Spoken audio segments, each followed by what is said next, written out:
Kids wearing red hoodies wandering the streets at night are either criminals or just waiting for the chance to become one. He said it with a sharp, steady tone. I bet your dad's out there somewhere, probably drifting around just like you. Then he added, in a place where punk kids play mind games better than lawyers. Smack. The slap rang out so loud that the whole courtroom turned to look. But he had no idea what was coming after that because the boy's father, the man he'd just humiliated, was a federal FBI agent. You want to know what happened after that slap? Depends on what state you're in. Stick around till the end, because once justice walks in wearing polished shoes, no one stands above the law. The ticking of the wall clock scratched the air with dry, drawn-out beats, cutting through the silence like a blade. The benches were cold, the overhead lights harsh, as if trying to illuminate something darker than the tiled floor. Jalen Rhodes sat in a corner, his hands cuffed in front of his stomach, the collar of his red hoodie slightly wrinkled, the hood behind his neck dusted from being dragged out of the transport van. He didn't hunch over or look around, just sat upright, eyes wide open, fixed on the blotchy gray wall ahead as if trying to see through it. No one explained why he had been brought in so early,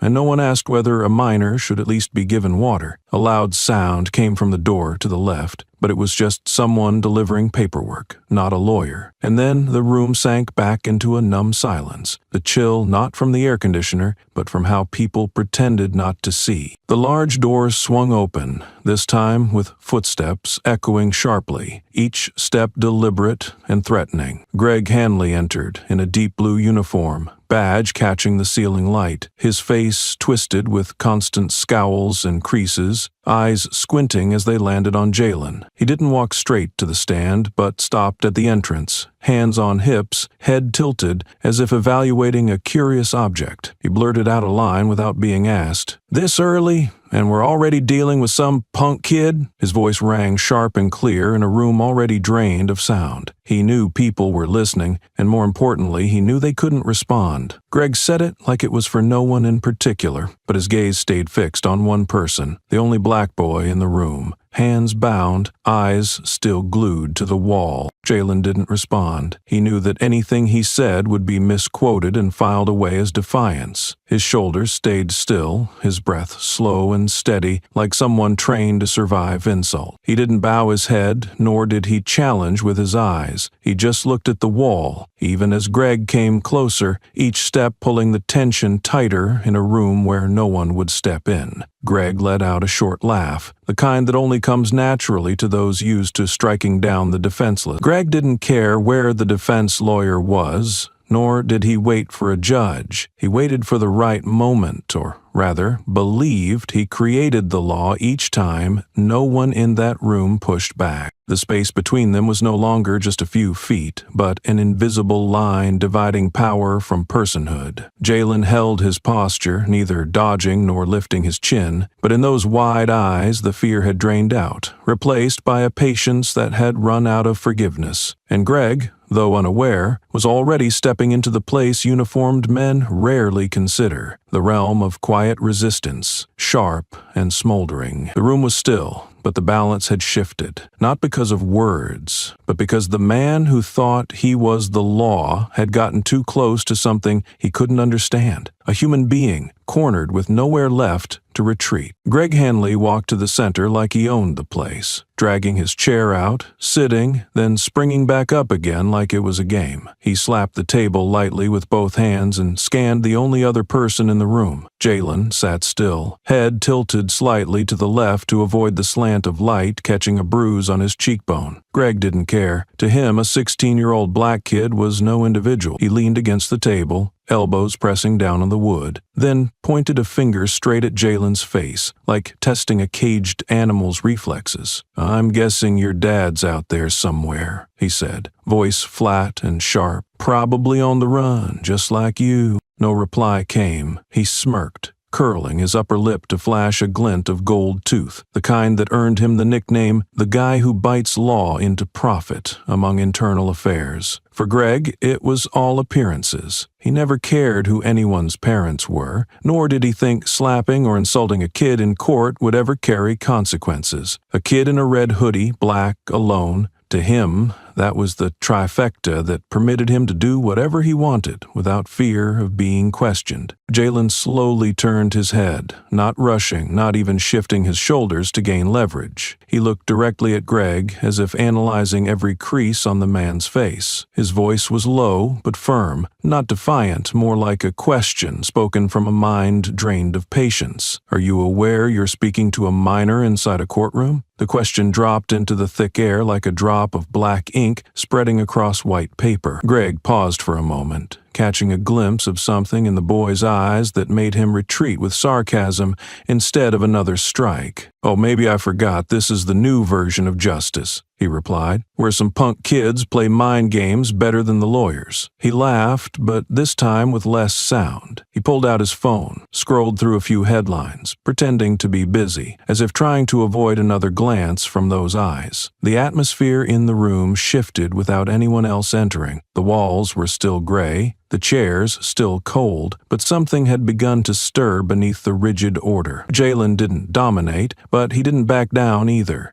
Greg didn't lose his authority, but he no longer owned the space. A court interpreter walked in, holding a file, briefly locking eyes with Jalen before quickly looking down. She placed the papers on the desk, glanced at Greg, opened her mouth to say something, but decided against it. Her footsteps echoed clearly, not because of her shoes, but because they were the only sound breaking through the jagged silence of a room never designed for the weak. When the door closed behind her, Greg suddenly spoke, not to anyone in particular. "We live in strange times. A kid sits there, talks to me like a real lawyer, and still ends up in handcuffs." Jalen didn't respond, but his palms were sweating, even with the air conditioner blowing cold air straight down. He wasn't afraid of Greg. What chilled him was the way Greg used calmness as a weapon. No shouting, no second hit. Just the manipulation of space, delivered in carefully timed drops of speech. That power didn't come from a gun, didn't come from a baton, but from the entitlement to say anything without being corrected. Greg dropped into his seat, arms crossed, lightly tapping his heel against the tile, chewing on something like a mint. In his mind, the game had only just begun, but he didn't know Jalen's silence wasn't surrender. It was the sharp gasp between two controlled breaths, and that courtroom, though no judge had yet entered, had already begun recording every detail, not with cameras, but with the memory of someone he should never have provoked. Greg stood on the witness stand like he was receiving an award, not giving testimony. He removed his cap, adjusted his collar, and scanned the room. There was no defense lawyer, no challenge, only silent legal staff trying to stay neutral. He started with a vague line designed for both the transcript and judgment. "I arrested him because he looked like trouble." The clerk typed as he went on, knowing the absence of defense would help shape the story his way. He wore a red hoodie at 2 in the morning. Alone, no ID, no address. That's not coincidence, that's threat. No one objected. The bailiff glanced over and looked away. The clerk kept typing, and Jalen sat quietly behind, eyes on Greg, not confronting but waiting. Greg, confident, added, "Kids like that, roaming in hoodies at night, are either criminals or about to be." His words wrapped bias in a shell of logic, a tone others in the room had heard before and learned to ignore. But one person didn't ignore it. A court interpreter, standing in the corner, took off his glasses, wiped them, and put them back on. Jalen noticed. Meanwhile, Greg described stopping Jalen, flashing lights in his face, and how the boy ignored commands and acted erratically. He confirmed there was no weapon but emphasized the attitude, his code for anything short of submission. Each word was typed, filling a file that painted Jalen as a threat, despite no record and no wrongdoing. Greg then pulled out a handwritten note. He was uncooperative, showed psychological signs of defiance. No guardian present. The way he looked at me when I arrested him was threatening. No one asked if a look was illegal. No one questioned what reaction is acceptable when the badge is biased. Greg didn't need questions. He just needed the floor. And in rooms like this, that right belongs to the uniform.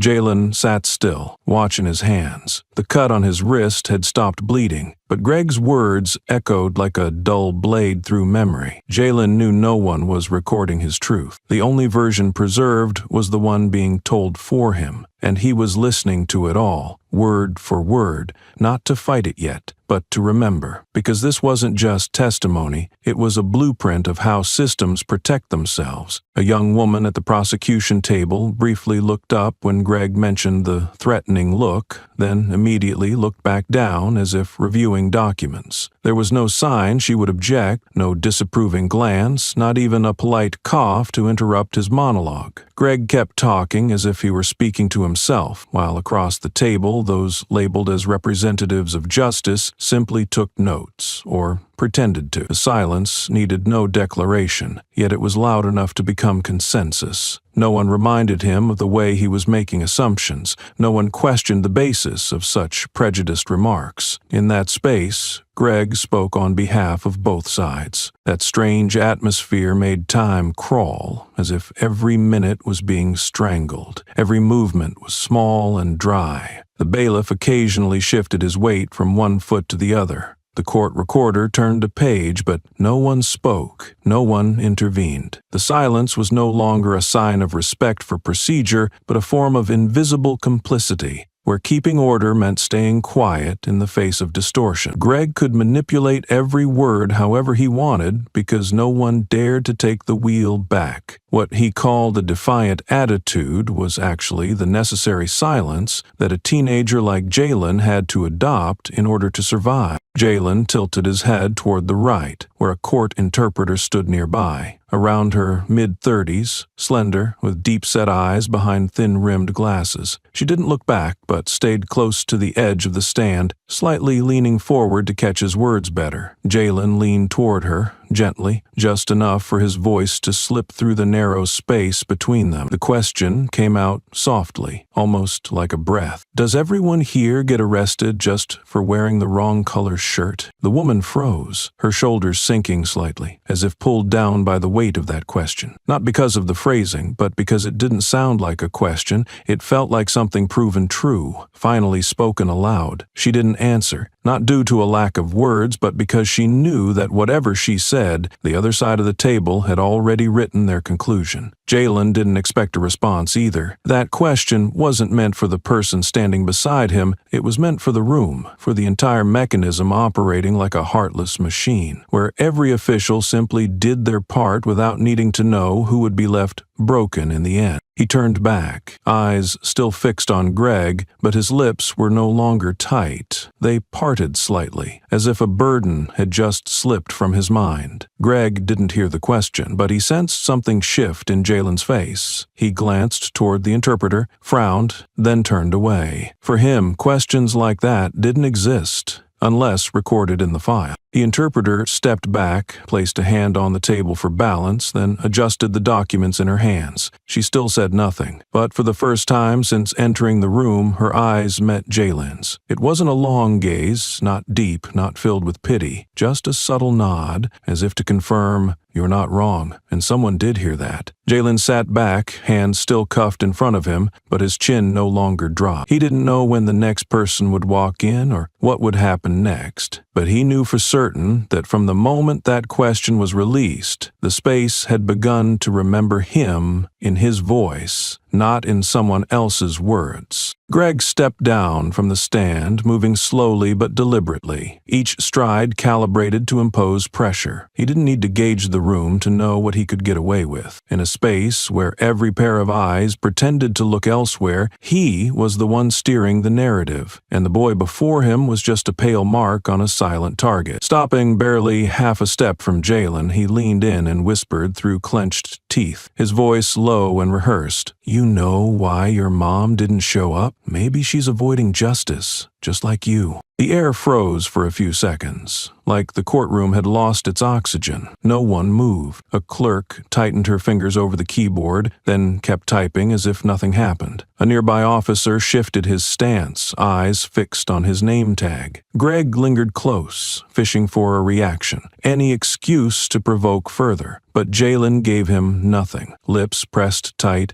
jaw clenched, eyes unblinking. His silence wasn't avoidance. It was a demand that Greg absorbed the full weight of his own words. Greg let out a short laugh and abruptly shoved Jalen's shoulder. The push didn't knock him down, but sent the chair screeching, and the handcuffs clinked sharply against metal, cutting the air like a knife. "I'm talking to you," Greg snapped, no longer pretending to be impartial. He had dropped the act of law enforcement and was now spewing pure contempt. Jalen turned his head slowly, locking eyes with Greg. It wasn't passive silence, it was strategic restraint. Any word spoken could be twisted into justification for violence. That refusal made Greg step back half a pace, not in fear, but in disbelief that a kid in chains could hold his ground. An older man seated behind them removed his glasses to wipe them, then exhaled softly through his nose. He leaned forward slightly for a better view, though his expression remained unreadable. Greg caught the motion, turned, but the man had already exited through the back door, leaving only the creak of wood to mark his passing. Greg returned to face Jalen, shrugged as if brushing dust off his badge, and muttered, "That look won't protect you for long." He walked away, heels striking the floor with exaggerated finality, but had he listened closely, he would have noticed that his footsteps no longer drowned out the shifting breaths of a room beginning to crack under its own silence. Jalen remained seated, bowing his head slightly, not from the push, but to contain what surged in his chest. The tension wasn't fear, it was the collision of reason and insult. He knew any visible response could be spun into an act of defiance. But that moment, the hand steeped in arrogance, the voice pretending to be law, would stay etched, stored where Greg couldn't erase or revise it. A record beyond transcripts, but exact in every detail. The slap hit like a whip through silence, raw and unscripted. It wasn't protocol, nor a warning. It was reflex, an impulse from someone who believed authority granted him access to anyone's body. Greg Hanley's palm struck Jalen's left cheek, forcing his head sideways. The cuffs bit into his wrists, leaving behind twin red lines like burning threads. Jalen turned back slowly, not from pain, but from being too familiar with the touch of judgment disguised as law. He inhaled through his nose, eyes narrowed, lips drawn tighter, but his gaze didn't shatter. Greg had hoped for a protest, a flinch, maybe even fury, anything to yell resisting, but Jalen gave him none of it, and that calm, more than any word, made the slap grotesque, as if Greg had just swung at a wall that refused to retreat. About 2 meters behind, another officer standing near the door saw every movement clearly. He glanced over just once, then dropped his eyes to the floor, staring intently as if what had just happened was part of a process not meant to be questioned. There was no bowing, no apology, no step forward to intervene. The only gesture he made was to lightly tighten the strap of his holstered weapon, as if to remind himself that his role was to maintain order, not to speak up for the truth. The court reporter kept typing without missing a beat. Each keystroke landed like a soft tap on the desk, evenly spaced in the tension that hung like steel wire. No one in the courtroom dared raise their head. The silence wasn't born of shock, but of awareness. Something wrong had just happened, and everyone knew it, but no one wanted to be the first to question it. Greg stepped half a pace back, his hand still slightly curled, not yet fully relaxed. His cheek wasn't red, but his neck felt warm, and his breathing had grown heavier. Something in Jalen's eyes had made him pause, maybe because he wasn't used to being stared at after such an act without hearing apologies or seeing tears. Jalen sat still, his hands cuffed, shoulders slightly raised to stay balanced. He moved his jaw, ran his tongue gently over the split in his lip, and exhaled softly through his mouth. Not a single word came from him, but everything that needed saying was already in the slow blink and the steady unflinching gaze. He didn't have to shout to prove he was hurt, nor point to his cheek to accuse. A slap was not the first act of violence he had experienced, but it was the first time it happened in front of the seats of justice, among people with titles, badges, and rule books. Greg walked toward the bench without turning back, muttering something unclear. He knew the security cameras didn't operate in that room until the official session started. He also knew there would be no footage of that slap. But what he didn't know was that the sound of his palms striking flesh had created another kind of echo, one that could not be erased from the memory of those present, even if they pretended not to hear it. And among them, at least one person, Jalen, would not forget, not because of pain, but because that slap had officially turned every excuse into a farce. And from that moment on, the room was no longer a place where law was enforced, but where people began to reconsider the boundary between power and crime. The sound of typing continued steadily, as if the keys were programmed to function on schedule rather than justice. The court stenographer, a middle-aged man with thin-framed glasses and a buttoned-up white shirt, never once looked up after the slap landed. He stared at the screen as if trying to blend into the machinery, typing each word with the cold precision needed to survive a courtroom where completing procedure mattered more than uncovering truth. His fingers moved without falter, noting nothing unusual. There was no entry about the slap, no facial descriptions, no footnotes beyond official testimony. He had learned early on that in moments like this, what mattered was typing speed and technical accuracy, not courage. Not far from him, next to the filing shelves, a female court staffer stood at the attendance certificate table. She wore a light gray suit, her hair in a neat bun, hands holding a pen and a small folder. Her right hand clenched tightly enough to pale her knuckles, but she didn't move. Her expression held steady, though her eyes lost focus as they brushed against Jalen's back. She wasn't someone easily shaken. Everything changed when the person before her was a boy the same age as her son.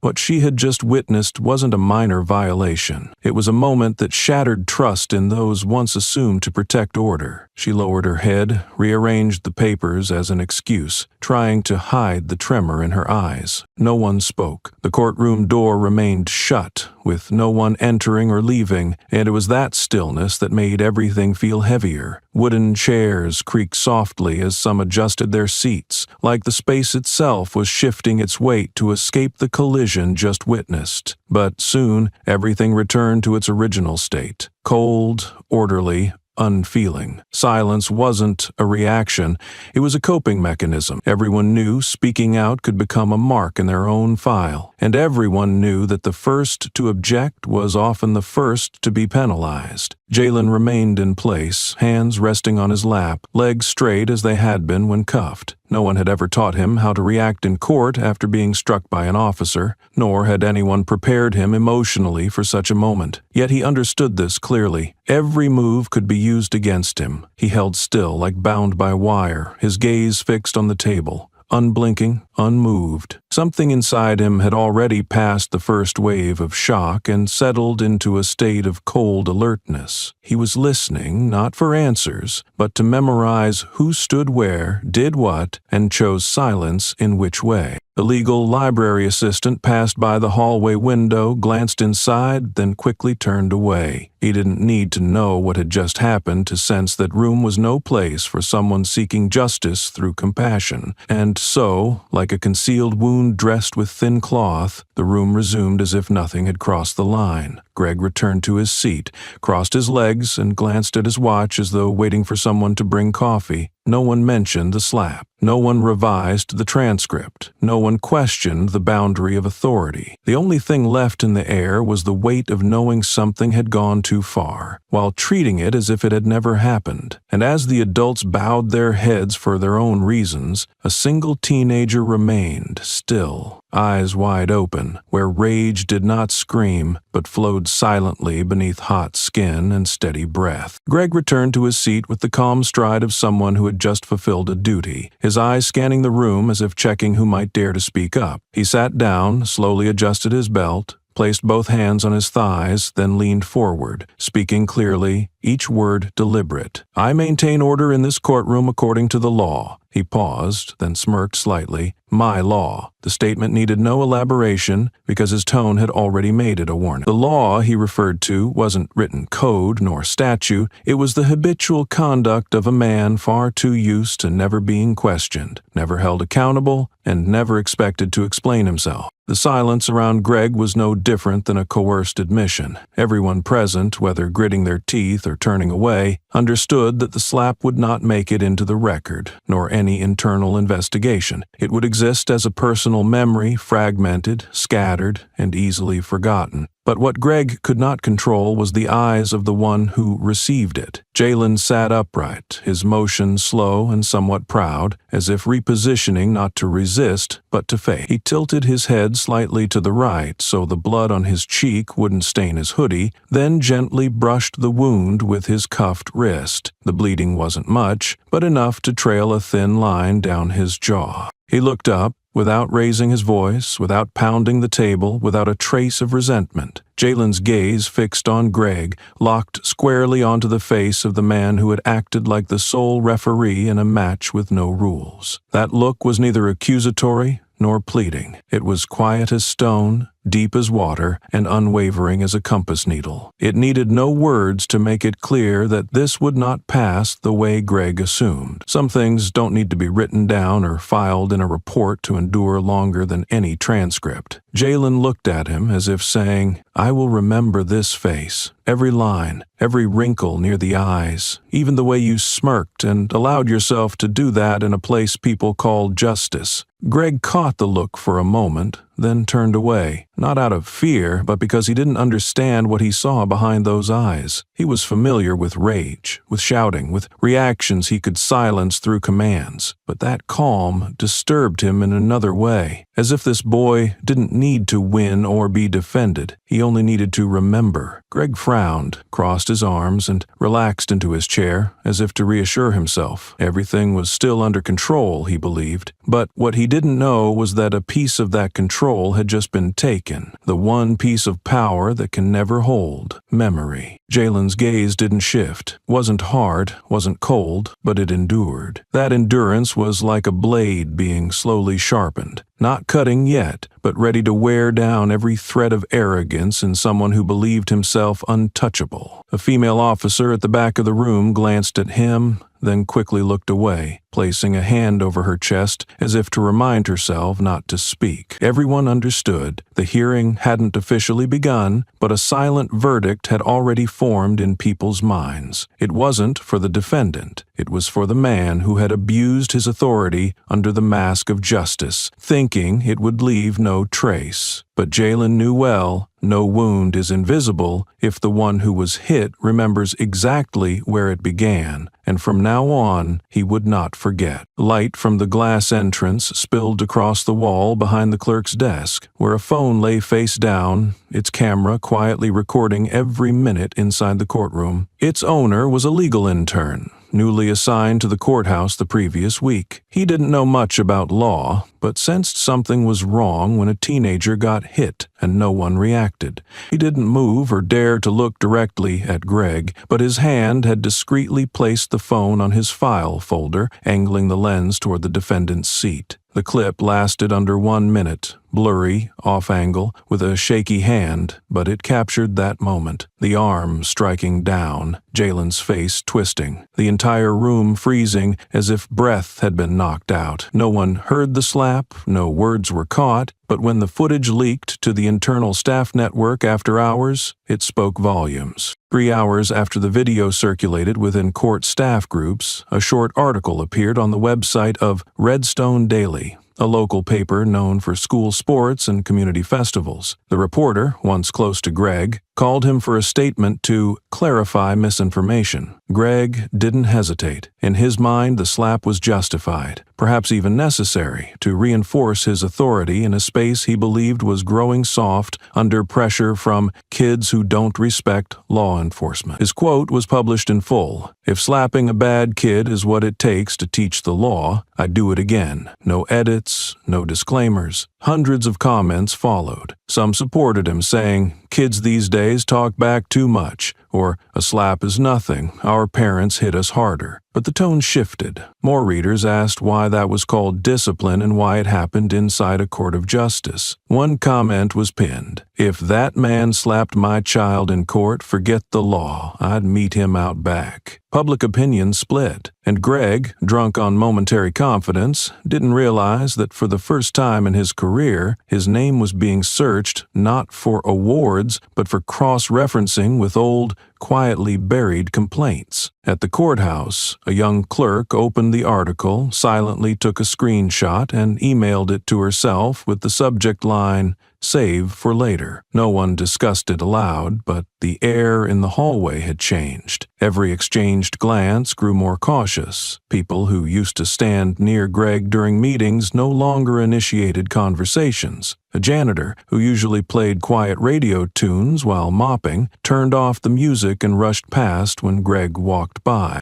Elsewhere, in a 2-story brick house about 10 miles from downtown, Jalen sat on a chair, the cuff marks still faintly red on his wrists, replaying the soundless video. He didn't need audio to understand what was unfolding. No soundtrack, no commentary, no social uproar needed. The images alone told him everything. Something had cracked. And that fracture wasn't caused by the slap. It came from how the man who hit him believed he would be applauded for doing it. Jalen knew that silence during a slap can kill part of one's pride, but the delusion following such an act can destroy the person who delivered it. And now he was waiting to see what would happen next. The Redstone District Judicial Administration Office did not release any official statement during the first 3 days after the clip went viral. No press conferences, no interviews, not a single line of response on the official information portal. When reporters called to verify the video's authenticity, a media assistant gave a vague reply, "We are still reviewing and cannot make a conclusion yet." That answer, though brief, was enough for many to understand that the internal system was trying to fill the gap between what had already happened and what could still be denied. By late afternoon on the 4th day, a short memo was sent to media outlets under the label of technical response, just 3 lines long. Based on initial review, there is insufficient basis to conclude that the behavior in the video violated the permissible limits for maintaining courtroom order. The hearing will proceed as scheduled. The argument was as thin as paper, yet heavy as a wall. No one dared to break it. An action, clearly caught on camera with visible images, was labeled "maintaining order," as if that slap were necessary to keep the law from collapsing. Greg was not suspended, not summoned, not a single note was added to the court's official records. The system reacted as though it were protecting a routine, not a person, and in that picture, Jalen vanished from the public eye as quickly as he had appeared, pushed into the background like a secondary detail, even though it was his body that had taken the blow most directly. In the detention room behind the courtroom, Jalen sat with his head leaning against the wall, eyes fixed on the ceiling where dim yellow lights flickered unevenly. The cell was small, windowless, with an aluminum bench bolted to the concrete floor and gray-painted walls stained by patches of dampness. Outside, the guard occasionally walked past, glancing through the square slot in the iron door, but no one asked if he needed anything. No doctor checked the dried blood, and no one came to give an update on the case. A cold meal was slid in through the tray slot under the door, and he quietly ate half, leaving the rest on the bench. Not because of loss of appetite, but because swallowing anything felt like accepting the system that had just struck him across the face with a bare hand, then quietly wiped it away. The red hoodie was still on, now wrinkled and slightly stained at the shoulders. He pulled the hood over his head, not to hide but to warm the back of his neck. Every movement was small but firm. Jalen didn't cry. He didn't sleep either. He only closed his eyes in short intervals, reopening them to catch any sounds outside. Someone shouted in the next cell, someone else screamed for a lawyer, and someone else was gasping like they were having an asthma attack, but no one called his name. There was no social worker, no one from his family. They were being held outside in the administrative corridor, waiting for visitation approval, and none of them knew that inside, a 16-year-old boy was learning to endure not for what he had done, but for what he couldn't control. Greg never reappeared in the detention area. No one mentioned him by name, but every glance cast toward Jalen through the narrow window held something unspoken: caution, sometimes pity, or even a kind of fear. Jalen didn't know when he would be released, nor whether the hearing would be postponed. The only thing he knew for sure was that no one in that courtroom could pretend they hadn't seen it. That slap was not invisible. It showed in every movement along the hallway the next day, in how people walked past him and avoided his eyes. And it was that silence, the silence after the incident, that sharpened his clarity, because he realized silence was part of the punishment. It wasn't in the records, not announced to the public, but it dragged on quietly like a sentence without end. Jalen understood that from this point on, if he wanted to move forward, he couldn't wait for someone else to speak for him. He would have to speak up himself, but not with sound. With the one thing people cannot ignore, the memory of someone who was struck inside a courtroom and still lifted his head to stare back. The ceiling mount camera in the main hallway recorded at its default pace, without sound and with no live monitoring. It was one of dozens of silent surveillance eyes operating throughout the administrative wing of the Redstone District Courthouse. Footage typically reviewed only after technical failures or internal disputes. But in the recording, time-stamped 11:28 that morning, the camera caught a man in a sharp black suit,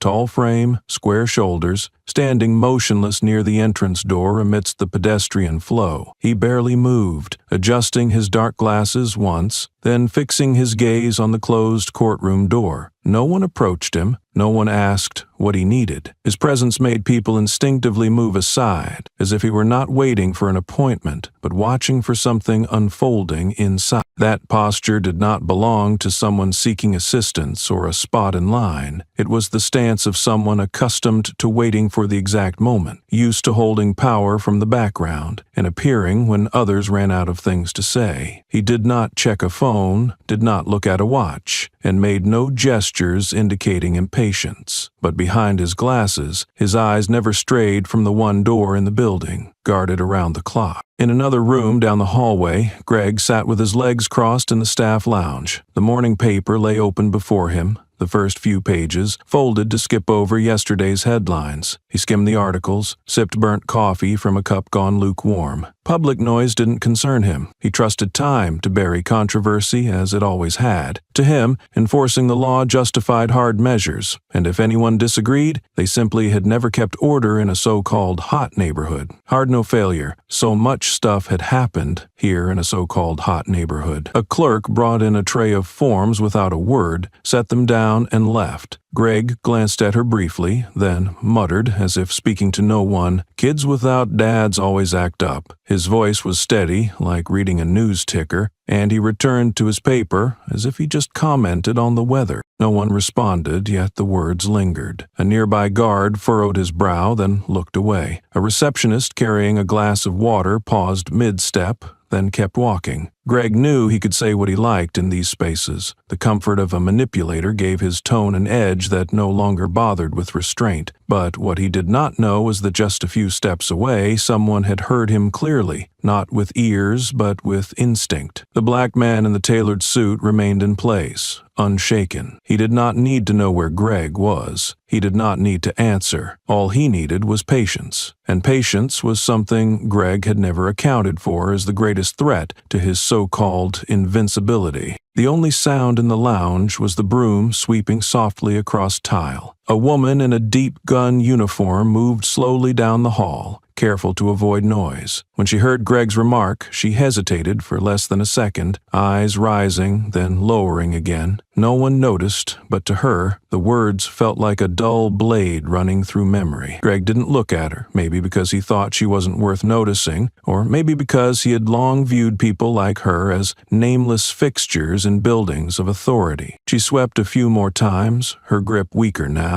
Her mind flashed to her 10th grade son, who stayed up late writing essays about civil rights. He once wore a red hoodie, once got stopped by a cop near a corner store because he matched a description. She never told anyone. She simply clutched his hand and walked away, telling him not to look back. Now, Hearing someone like Greg repeat that same poisonous stereotype, the fear resurfaced like a bruise that never faded. She didn't respond because a response would become an excuse for someone to claim she had disrespected law enforcement. But her eyes, before turning away, flicked back once, not in defiance but to remember. Outside, the wind picked up. Flyers scattered along the sidewalk, leaves spun across the courthouse steps before settling into dust. The man in the black suit stood exactly where he had. His tie remained straight, hands gently folded at his front, posture unchanged for nearly an hour. His cropped hair did not stir, even as the breeze hit him full on. His face betrayed no emotion, but his dark glasses remained fixed on one single spot: the courtroom door, where Jalen once sat, once endured violence, and once lifted his head to face an entire system bent on pushing him to the margins. A security officer stationed in the lobby saw him from inside, hesitating a few times as if about to step out and say something, but then stopped. There was something in the man's posture that made others hesitate. He wasn't a stranger, nor did he look like someone there to ask for directions or request assistance. He stood as if he knew exactly why he was there, and didn't need anyone's permission to wait for a moment that had already been determined. The revolving glass door continued to open and close with every person coming in and out, but he remained undistracted. Beneath the dark lenses, his eyes stayed fixed, like a beam locked onto the room that held people who believed they could control everything with paperwork and authority. He didn't make calls, didn't ask security questions, didn't pace with impatience. He stood like a landmark, and it was that silent presence that made the air around him heavier than any formal accusation. A cleaning woman passed by the glass door and caught sight of him. She didn't recognize who he was, but something in his gaze made her pause for a brief beat before continuing on. She understood some people didn't need to speak, because their very act of standing there without looking away from the door was already a strong enough statement to make those inside start scrambling for explanations before any questions were asked. And at that moment, she quietly thought, maybe this time, no one will have to teach their children to look away again.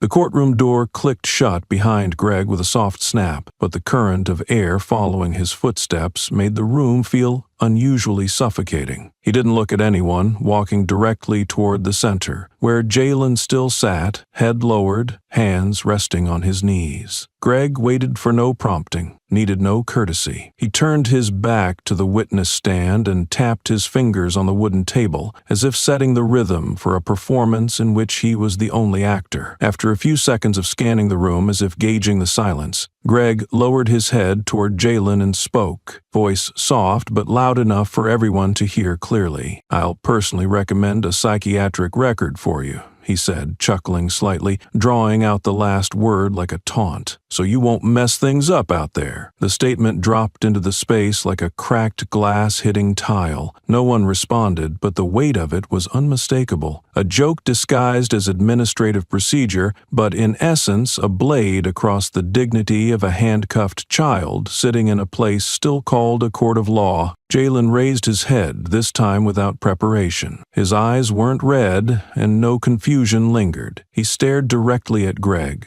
lips tightening slightly, and replied in a calm, even tone, "I'm crazy because I sat still while you shouted?" The question pulled all oxygen from the air. It wasn't an answer, but a mirror. Greg froze for half a second, then burst into laughter, but the laugh broke before it found rhythm. He placed a hand on his hip, scanning the room for someone to laugh with him. No one did. A woman on the transcription team adjusted her posture, eyes fixed on the screen, though her typing slowed. A courtroom officer shifted his stance, looking leftward, as if inspecting something across the room. The silence held, but this time it didn't feel like compliance. It was heavy, drawn out, like a room waiting to see how Greg would react when forced to hear himself reflected in the words of someone he once struck. Jalen said no more. He remained upright, gaze returning to the empty space in front of him, composed to a degree that felt unsettling. Greg took a few steps forward, fist tightening, then releasing as if weighing his next move, but he stopped. He noticed every eye was now locked on him, not with respect but anticipation. And in that instant, for the first time since the hearing began, he realized he no longer controlled the story.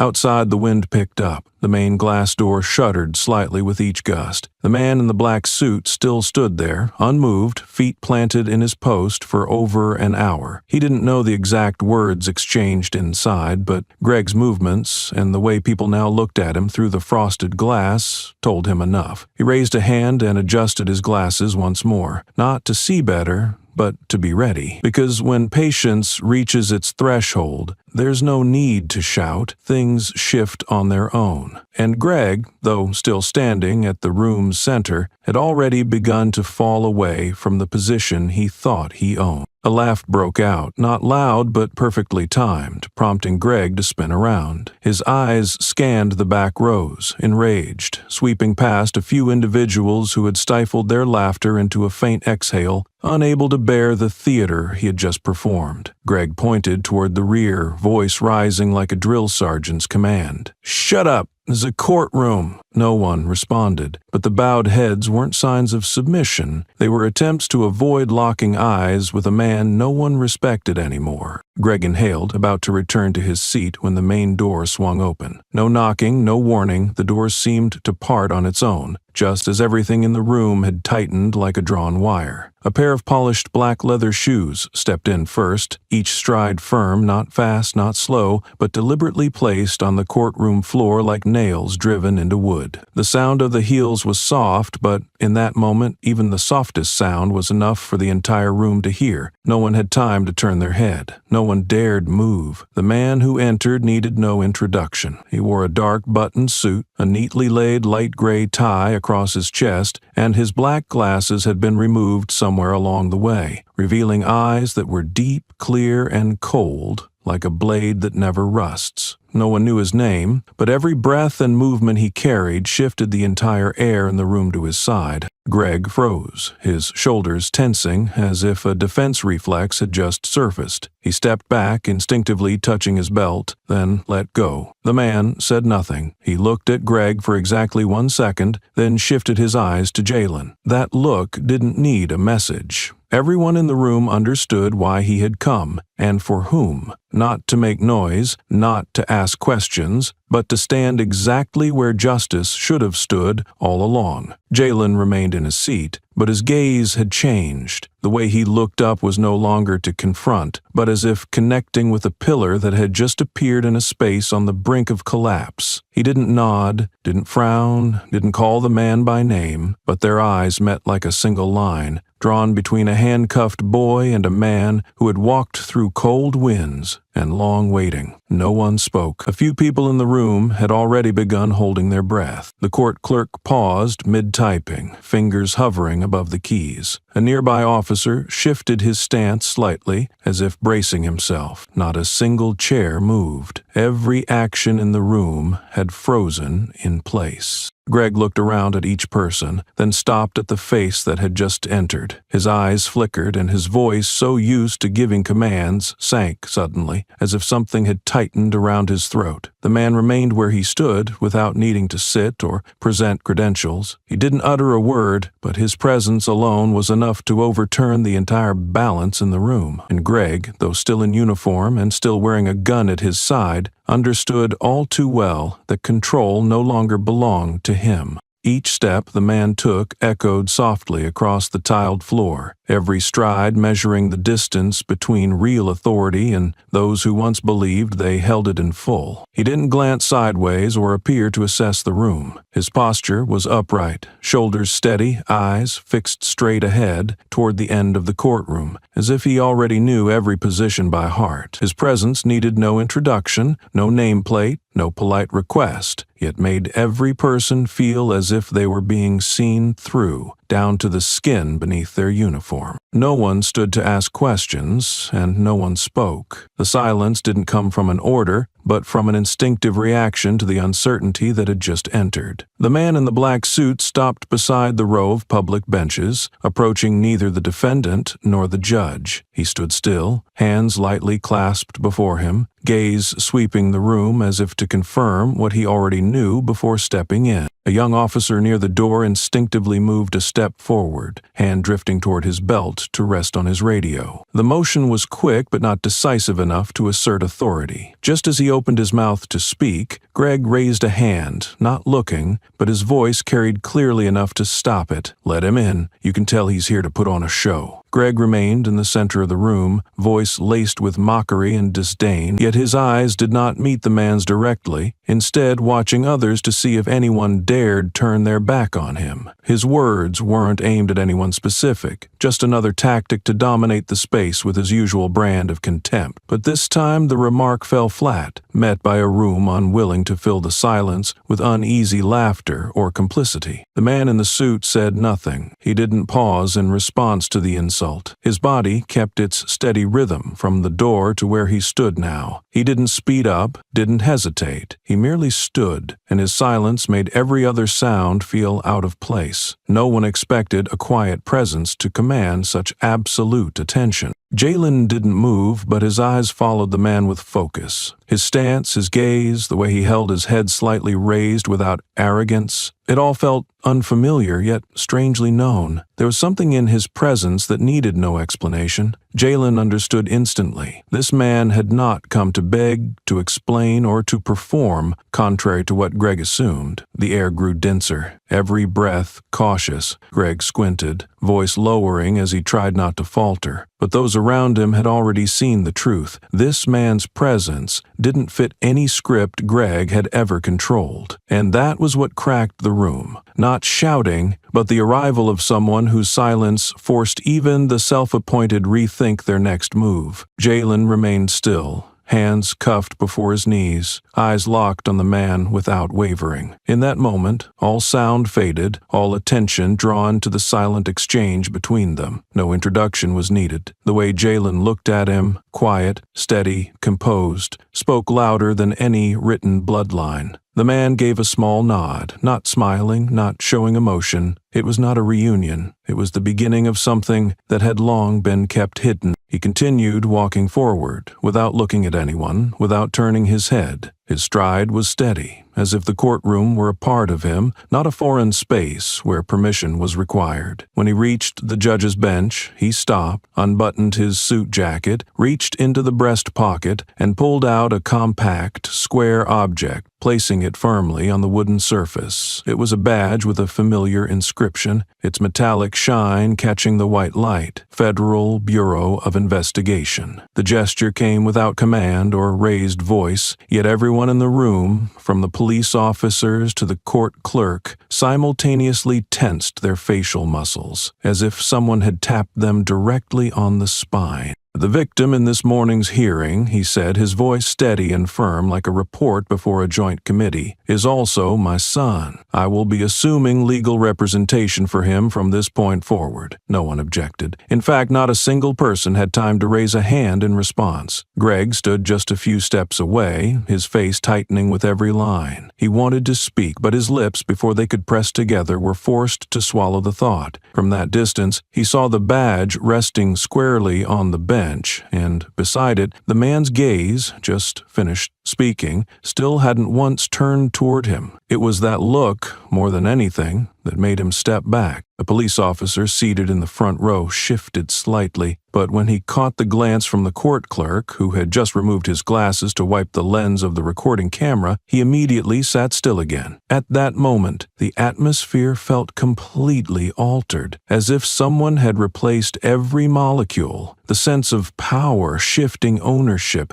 happened silently, without orders, but compelled everyone to adapt to a new order. Jalen still said nothing. He simply sat there watching the man at the bench, then glanced down at the silver badge now standing solid in the middle of the room where he had been humiliated and struck. And in that instant, he understood that the rest of the hearing was no longer the only place where the truth existed. It was beginning to spread to places Greg, in the old system, could no longer control through paperwork or rhetoric. Because that man hadn't come to witness. He had come to expose every truth they had tried to ignore. Greg slammed his hand on the table as he stood, the chair behind him screeching back, shattering the silence like a stone breaking the surface of still water. He let out a dry, guttural laugh, pressing on each word as if trying to reclaim the authority that had just slipped from his grasp. "Daddy? FBI? Huh? You think that saves the kid?" His voice wasn't loud, but it carried the tight force of a clenched fist looking for something to strike. He turned, as if addressing the whole room, but no one replied. This silence wasn't his. It belonged to the man who had just placed a badge on the table without needing to state his name or title. The man remained still. He didn't glance at Greg, nor did he fall for the old routine Greg often used to provoke reactions. He didn't need a reaction because he wasn't here to argue. His voice was deep, slow, but clear, as if every word had been carefully carved in thought before being released. "Does the court permit an officer to slap a defendant before trial?" The question wasn't directed at Greg, but straight toward the judge's bench, where the person with the highest authority in the room sat frozen like a statue. The judge's eyes twitched slightly, then dropped to the desk. His hand tightened around his pen, but he wrote nothing. A few people exchanged glances, but no one dared to speak. Greg stiffened, tendons rising along his neck, but his face lost its usual firmness. He knew that question wasn't asked to be answered, it was meant to stop everything. It didn't need a reply, it was a blade, slicing through the silence that the entire courtroom had pretended to accept. A court clerk coughed softly, just loud enough to fill the space between two lines. Jalen lifted his head and looked at the man, as if for the first time seeing someone in the courtroom stand on his side, not with promises, but with presence. That presence wasn't pity. It was a real counterbalance, something he'd never had since the beginning. Greg began pacing the room, pointing vaguely as if seeking allies. "I was doing my job," he said. "I was keeping order. I saw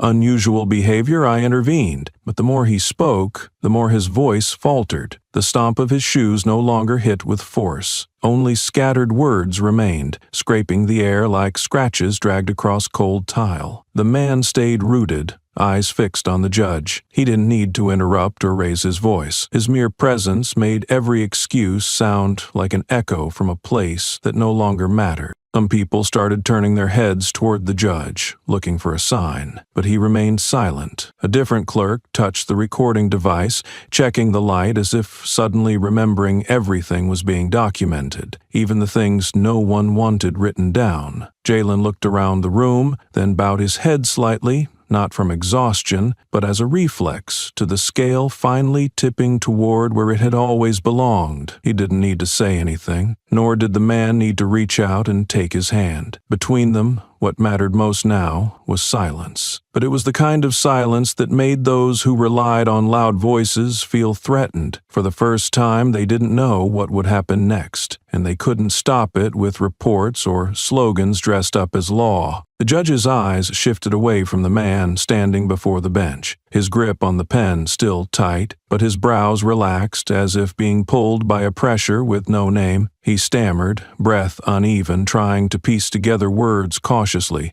like stepping on thin ice. "If there is evidence, we will re-examine." His voice no longer held its usual weight, the tone falling apart beat by beat, making the sentence sound more like delay than decision. The entire room seemed to pull back a beat after that response. No one moved, but a few glances began shifting away from the man and toward Greg, as if waiting to witness the reaction of someone who had, until now, dominated the entire space of authority. Greg didn't wait long. He stepped forward quickly, the heels of his shoes hitting the floor with a sharp, harsh rhythm, his body tense like a bowstring drawn to its final inch. "So where's Bobby? Pull him out and send him to the post office immediately. His body's bombed to Buy-in Hall." He pointed directly at the judge's bench and shouted, his voice cracking through the room. "I acted within my granted authority." The statement landed nowhere within any legitimate framework. On the contrary, it struck like a blow to the very trust the room was struggling to preserve. His words, rather than reinforcing his stance, completely threw the atmosphere off balance. What was already fragile now seemed to slip off its tracks. A court recorder inhaled audibly, then resumed typing, this time slower and with more precision, as if each word Greg had just uttered needed to be recorded without error. In the back row, the interpreter bowed her head, one hand resting on her thigh as if to steady herself, her eyes briefly closing before opening again to look toward Jalen. And Jalen, still in his seat, never moved, his gaze fixed on Greg, not with endurance this time, but with the eyes of someone watching a perpetrator expose himself in front of a room full of witnesses, unprovoked. The man in the black suit didn't move, he didn't speak, didn't shift position, but simply by standing there,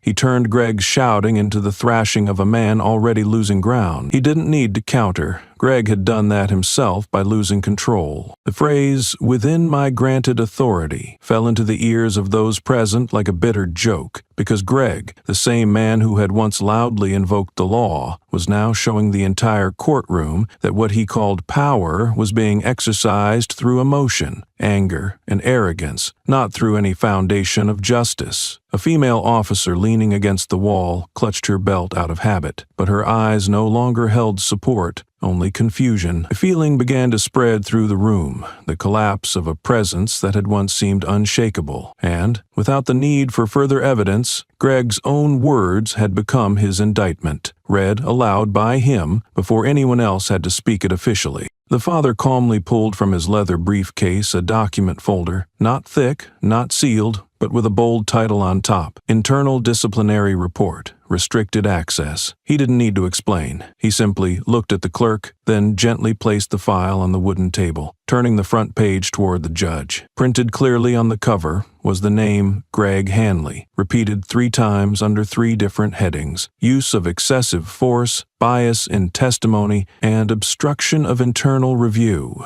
No need for drama, no embellishments. Just those 3 lines and the FBI seal in the upper right corner were enough to bring all movement in the room to a halt. No one moved. A court officer glanced at the person beside them, then turned back to add a line of notation to the transcript. An older police officer froze when he saw his own name listed in connection with the second case tied to Greg, the one he had assumed was buried well. The judge stiffened for a few seconds, then pushed his glasses up the bridge of his nose, eyes beginning to read slowly through the report he had never seen before. Jalen looked at his father, neither smiling nor raising his eyebrows, but in his eyes, for the first time, there was a light, like someone had cracked a door to reveal that beyond the darkness, it wasn't entirely empty. He said nothing, but his body leaned slightly forward, a posture that hadn't happened once during the entire hearing, not out of defiance, but because he had begun to believe this wouldn't be brushed aside like every time before. The father maintained his deliberate silence.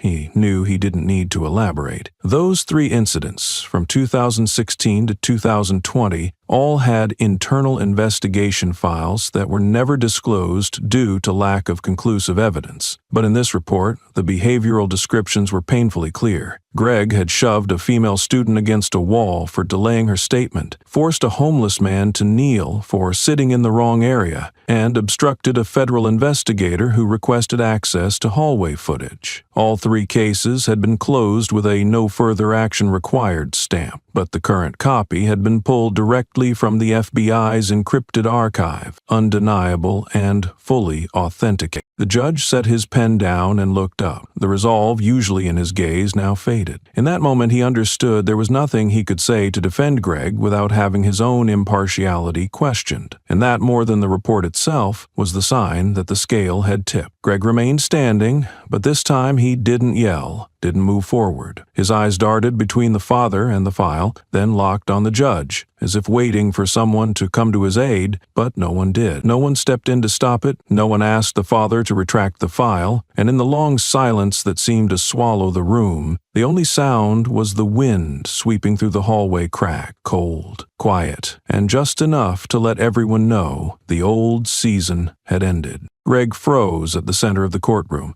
as if his body had sunk into thick liquid made of doubt and fear. His hands, slightly curled, slowly clenched tight, nails digging into skin without him noticing. His eyes kept scanning, searching for an anchor, an ally, a word in his defense, but every face that once nodded, once stayed silent, now turned away or avoided his gaze. A fleeting moment, but enough for Greg to realize, this time he stood alone. "I'm asking you," Greg gritted, each word out through clenched teeth, his voice catching in his chest. "You set me up from the start?" The question escaped like a reflex. A desperate lunge from instinct when the wall of power he had relied on came crashing down. But that question also exposed what Greg had never dared to admit, that he had believed too much in his own invincibility. Too proud to see that the ceiling he kept lifting his chin to had been cracked for a long time. The father didn't respond right away. He simply walked slowly toward Greg, each step echoing clearly on the tiled floor like beats of a sentence yet to be spoken. The air in the room thickened. No one dared to breathe deeply. Jalen watched his father's silhouette, eyes unblinking. He didn't fully understand everything happening, but something in that stride told him the game had shifted. When he was within an arm's reach of Greg, the father stopped. He leaned his head toward Greg's ear, but didn't speak immediately. Greg flinched, his eyes still aggressive, but his breath faltered slightly, as if even his lungs sensed something slipping out of control. Then the father spoke, softly, no raised voice, no forced emphasis. The words passed so gently that no one else heard them, yet Greg reeled as if punched squarely in the face. "I don't need to set a trap," he whispered. "You opened the cell door and walked in yourself." Greg stepped back on instinct. No one pushed him, no one forced him, but he had to move, as if the floor had shifted beneath his heels. That sentence wasn't a threat. It was an exact description of the chain of actions he had left behind. He was the one who started. He chose to insult. He raised his hand to strike. He stood up and shouted in court. And now, all of it was turning into evidence against him,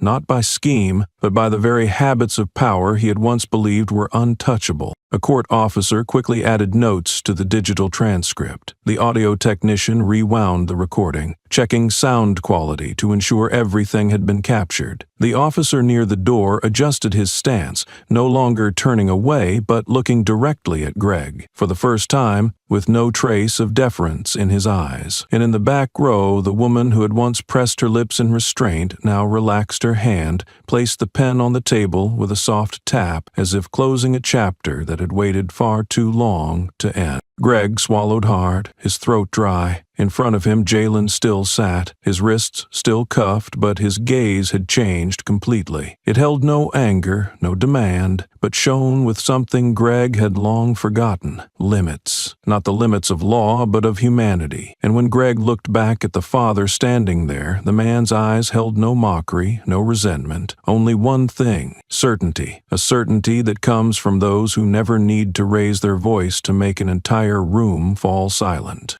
Greg stepped back from the witness stand with a gait no longer steady. Even so, he tried to keep his back straight, eyes scanning the crowd as if performing the final act in a power play nearing its end. A security officer moved forward on the judge's order, not escorting him out, but standing beside him as a reminder that from now on, every step Greg took in this courthouse would be watched. He lifted his chin, his gaze straining to hold on to a sense of arrogance, then spoke loudly, "I followed procedure. I have camera footage to prove it." That voice echoed like a stray call in a room whose center had already shifted. In the past, those words might have earned him a nod or, at the very least, silence mistaken for agreement. But now, no one moved. No one needed to argue, because the silence had become the answer. Those who once sided with Greg, through apathy, through sidelong glances, through complicit nods, now refused to meet his eyes, as if simply looking away was their last chance to salvage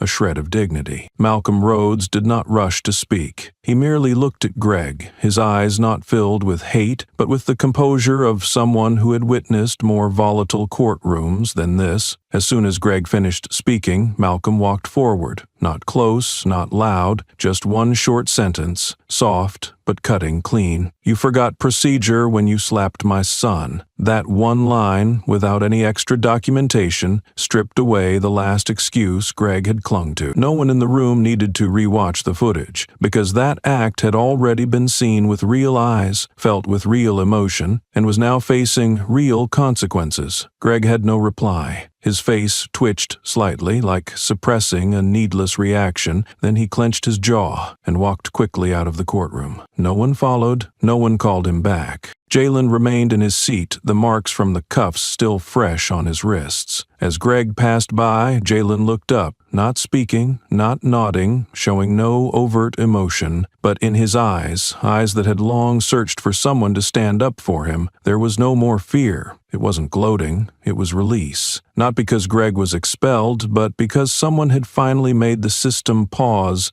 and confront a wrongful act. The judge signaled for everyone to stay seated, then called for a 15-minute recess. Some rose and stepped into the hallway, but no one spoke. This silence was no longer avoidance. It was a quiet shift in awareness, as though everyone was reassessing themselves. Malcolm stayed still a moment longer, then turned back toward his son. Jalen asked nothing, but the grip on his thigh loosened. In their silent exchange, something was affirmed. Malcolm had not come to rescue, but to witness that from this point forward, things would be recorded as they truly were.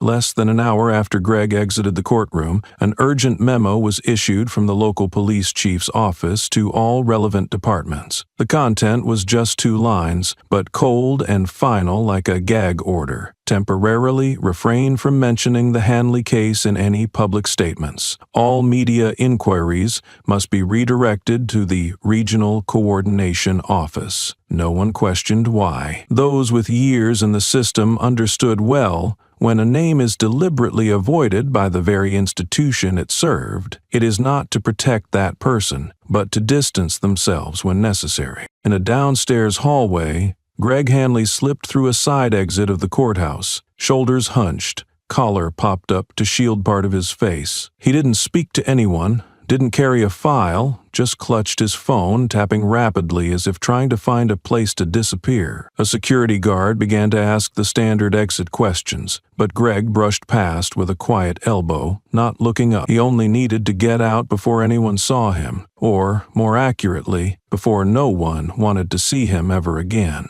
But the back courtyard was never meant for the invisible. The moment Greg pushed open the steel door and stepped down the 3 concrete steps, the first flash exploded in front of him. It was followed by 2, then 3 cameras aimed at him simultaneously, without warning, giving him no chance to turn away. In that instant, Greg's face was fully captured, not while he was lying, not while he still stood in court like an authority figure, but as a man driven to the edge, pale, twitching, and hesitant, as if even he hadn't expected things to unravel this fast. A young reporter managed to snap a few more angles. Another shouted, "Mr. Hanley, do you deny using force against a minor defendant?" Greg gave no response. He kept his head down and moved quickly, but the sound of his shoes on the pavement no longer carried the weight they had that morning. One hand clutched his phone, but he couldn't reach anyone. The internal lines had already gone silent at the mention of his name. On social media, soundless but visible clips spread rapidly. Some in slow motion showed Greg's hand rising, Jalen's face turning sharply to the side, no sound, yet the impact was unmistakable. Most people didn't need captions. Just 3 words as a hashtag, red hoodie teen, were enough to explain. The first few posts drew pushback, but within hours even the accounts that had defended Greg went quiet. No one wanted to be the last to speak up for a man losing his license to command. Greg ducked into his private car, slammed the door, but couldn't stop the flashes from flickering through the glass. For the first time in his career, he felt clearly that all the walls he once trusted to block the wind were now bouncing the light back into his face. And what unsettled him most wasn't being accused. It was the realization that no one had laid a trap. Everyone had simply let him talk long enough. The judge read the order to postpone the trial in a brief, emotionless sentence, as if it were just another administrative note among the piles of paperwork on his desk. He did not look at Jalen when he spoke, nor did he mention the real reason the proceedings were forced to halt. There were no words like unfortunate, internal investigation, or civil rights. Everything was reduced to a few cold phrases. Due to emerging personnel conditions, the hearing is hereby postponed until further notice. Then he struck the gavel, gathered his documents, and left, as if ending an ordinary shift. Below the bench, Jalen remained handcuffed in his seat, the light from a small window casting a glow that made the red on his shirt stand out starkly against the gray tones of the room. Not a single apology was uttered, not from the judge nor any court staff. In their eyes, the 16-year-old boy was still just another juvenile in trouble, even though he had just been assaulted by a police officer in what was supposed to be the very symbol of justice. Nods of courtesy and the swift collection of papers made it seem as if everyone was eager to wrap up a messy case they never wanted to touch. Outside the courtroom, a different momentum quietly took shape. Carmen Lee, a newly recruited intern in the legal affairs desk of a local news station, was the only one who stayed behind after the judge dismissed the session. The young woman, small in stature with bright eyes, was rarely noticed during trials because she didn't aggressively question like her senior colleagues, but that quiet presence allowed Carmen to catch what others missed. As soon as Gray left, she pulled out her phone and opened a clip sent anonymously, footage taken from behind the prosecution bench, capturing Jalen being slapped. There was no audio, but Greg's hand motions, Jalen's tilted posture, and the boy's head turning sharply to one side were clear enough not to require any commentary. Carmen trimmed the excess, titled the post simply, "Boy in Red Slapped in Courtroom," and hit upload. Within less than 3 minutes, the post began spreading rapidly. No filters, no captions, just one image repeated. A slap, a child, and a room full of indifference. Carmen did not add any commentary. She did not claim to be a hero, nor attach a logo or watermark. She just wanted the footage to be seen, because that moment alone had stopped her from leaving the courthouse like everyone else. If I walk away and do nothing, she thought, how am I any different from them? With that one click, Carmen did what the entire legal system had failed to do that morning, force people to confront the truth they had tried to avoid. Jalen didn't know it yet, but outside, with the buzzing of phones, the world had begun to shift in a new direction. Carmen Lee's post didn't take long to go viral. Within less than an hour, the headline, "Boy in Red Slapped in Courtroom," had flooded personal feeds, legal forums, and public discussion pages across multiple cities. Social media platforms became saturated with shared posts, tagging the location as "Inside the Courtroom," adding the hashtag "Justice for Jalen," and pushing the video onto every news feed. Some clips were slowed down, looping the moment Greg raised his hand and Jalen recoiled. Many users posted in outrage, quoting laws protecting minors in legal proceedings, followed by pointed questions like, "Is this your idea of protection?" But there were also many comments leaning the other way. Under the posts, unfamiliar usernames began to appear, newly created accounts with phrasing too polished. No one understands the pressure on officers in court. The kid must have done something to provoke it. Greg has experience. He wouldn't act without cause. These voices weren't dominant, but evenly scattered, as if to rebalance public opinion. Some questioned, why is there no audio? Others took it further. What if this was staged? And that ambiguity right there is what deepened the divide. A video too clear to deny, yet just incomplete enough to be twisted. As the tide of public commentary surged like an incoming storm, the city's television station aired a breaking news segment to provide updates. The reporter spoke in a steady tone, summarizing, "A viral video shows an act of violence by a courtroom officer against a handcuffed minor. Verified sources identify the officer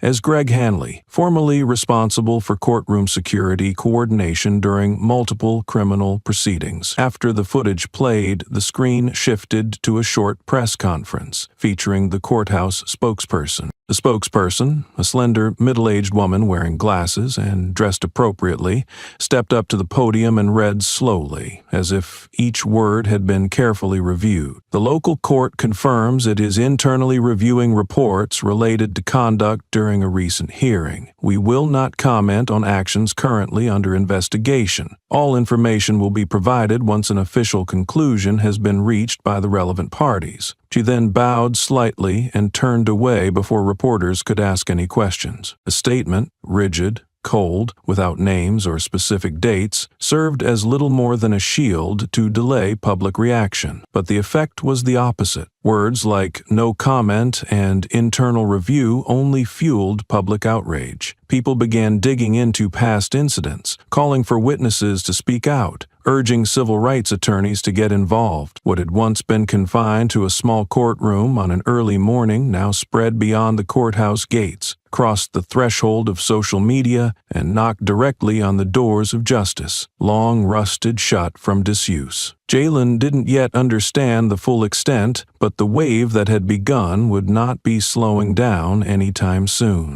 Malcolm Rhodes did not choose to appear in front of cameras or speak to the press. Instead, he spent the entire evening in a quiet office at a federal Department of Justice branch, carefully preparing each page of a petition for an internal investigation. He did not target only Greg Hanley, but expanded the request to include the entire chain of command that had aided, concealed, and protected misconduct under the guise of maintaining legal order. The petition was not lengthy, just over 10 pages, but came with numerous appendices listing dates, internal excerpts, records from closed databases, and names that had appeared in vague disciplinary reports. Malcolm had previously worked in a state-level oversight unit investigating abuse of authority, so he knew exactly what was often overlooked and what had to be dismantled from the root. He did not limit the focus to Jalen's assault, but traced back through Greg's past appearances as the emergency handler in various cases, mostly sessions where legal counsel was delayed,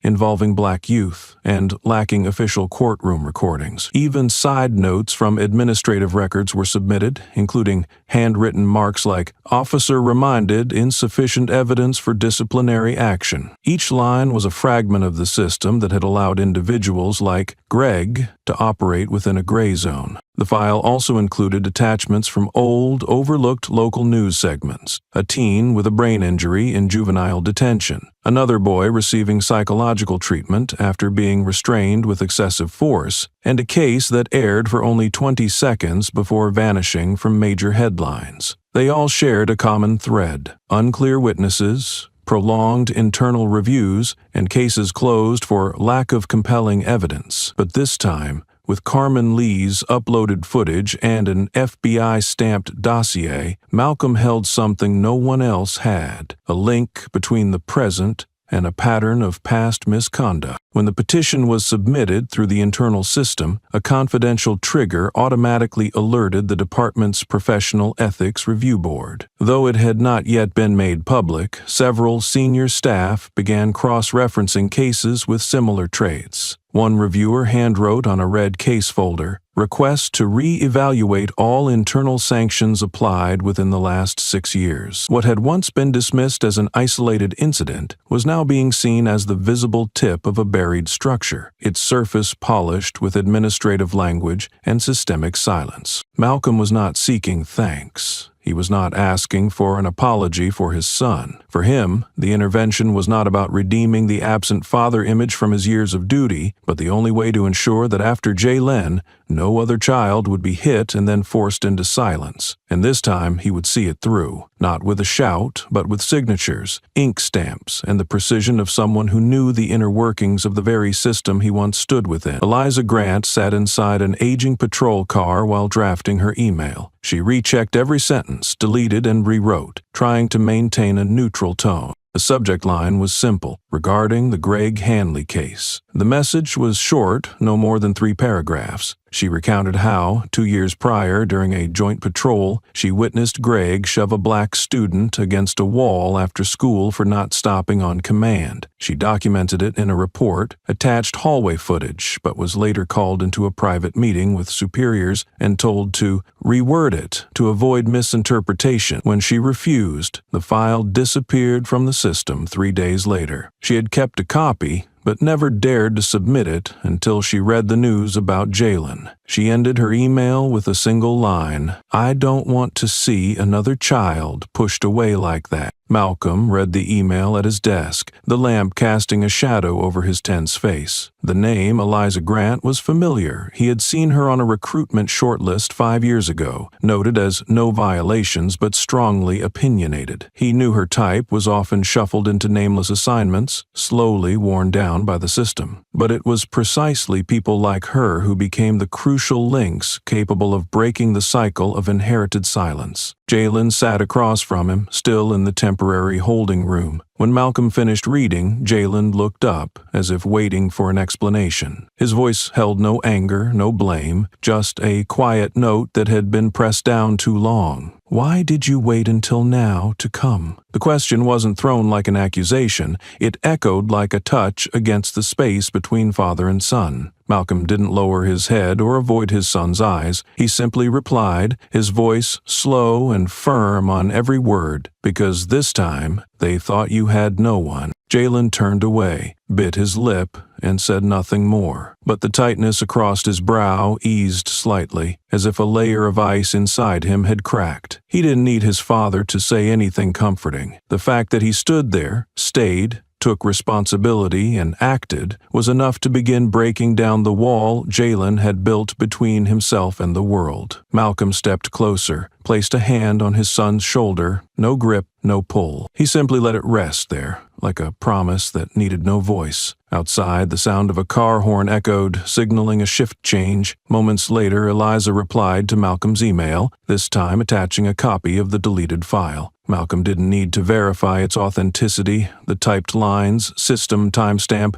and case number all matched the investigation code he had searched long ago. The truth doesn't lie in the volume of accusation, but in the weight of details deliberately forgotten. And once those fragments begin falling back into place, the entire system will have nowhere left to hide. No one expected a teenage boy in a red hoodie and a father who showed up late to change anything, but it is often the underestimated that set the biggest things in motion. On the local television screen, Police Chief Raymond Tucker sat upright, neatly dressed in a suit, speaking in a firm tone. The incident that occurred in the courtroom was an unforeseen action. We are cooperating with the investigation and will ensure transparency in every step of the process. He did not mention Greg Hanley by name, nor did he refer to Jalen, instead using vague phrases like an individual, isolated behavior, and a procedural misstep. But the very way he tried to remain composed made many viewers feel more uneasy than reassured. In a replayed clip of the interview circulating widely on social media platforms, Tucker's eyes briefly shifted toward the host when asked about similar past incidents that had been overlooked, and he remained silent for 3 seconds before changing the subject. Outside the courthouse, the atmosphere was entirely different. The first people to arrive did not carry banners. They held in their hands black and white prints, a photo of Jalen Rhodes sitting in the courtroom, hands cuffed, eyes looking forward. The image, cut from Carmen Lee's widely shared clip, had spread across forums. A middle-aged woman with her 8-year-old daughter stood near the barricade, both wearing red hoodies.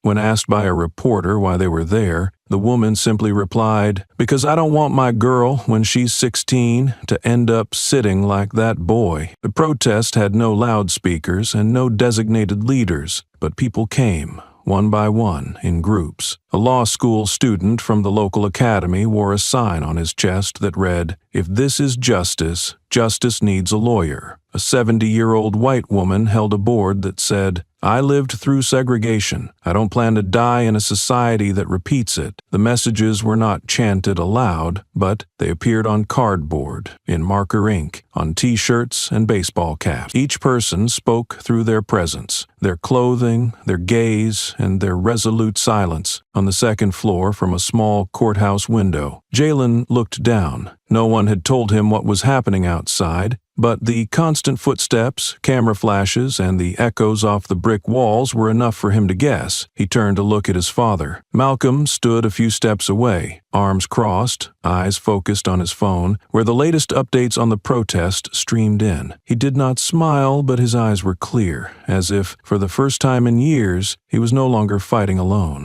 An older female officer from the courthouse reception stepped out onto the balcony, removed her name tag, placed it gently on the table, and silently watched the crowd. She did not speak, did not join, but neither did she retreat. Standing beside her was a courtroom transcriber, the same one who had typed during Jalen's hearing, this time not typing, only clutching her notebook tightly, staring down. The protest did not explode, but it did not dissolve either. People continued to gather, quietly but with weight. No fires were set, no one screamed. They came for a boy who was struck in a place meant to protect him, and if anything could make a society reflect, it was not the slap itself, but the response that followed, the echo that began in the silence of the victim and grew louder in the hundreds of footsteps that refused to leave the ground. Greg Hanley stood beneath the flashing lights of cameras, his posture stiff but his eyes weary. His shirt was buttoned to the collar, his tie slightly crooked, and he spoke to reporters in a dry voice. "I am stepping aside under the initial request of Internal Affairs, but I will countersue. All defamatory statements made about me on social media are attacks on my reputation, and I will not stay silent." When asked who he intended to sue,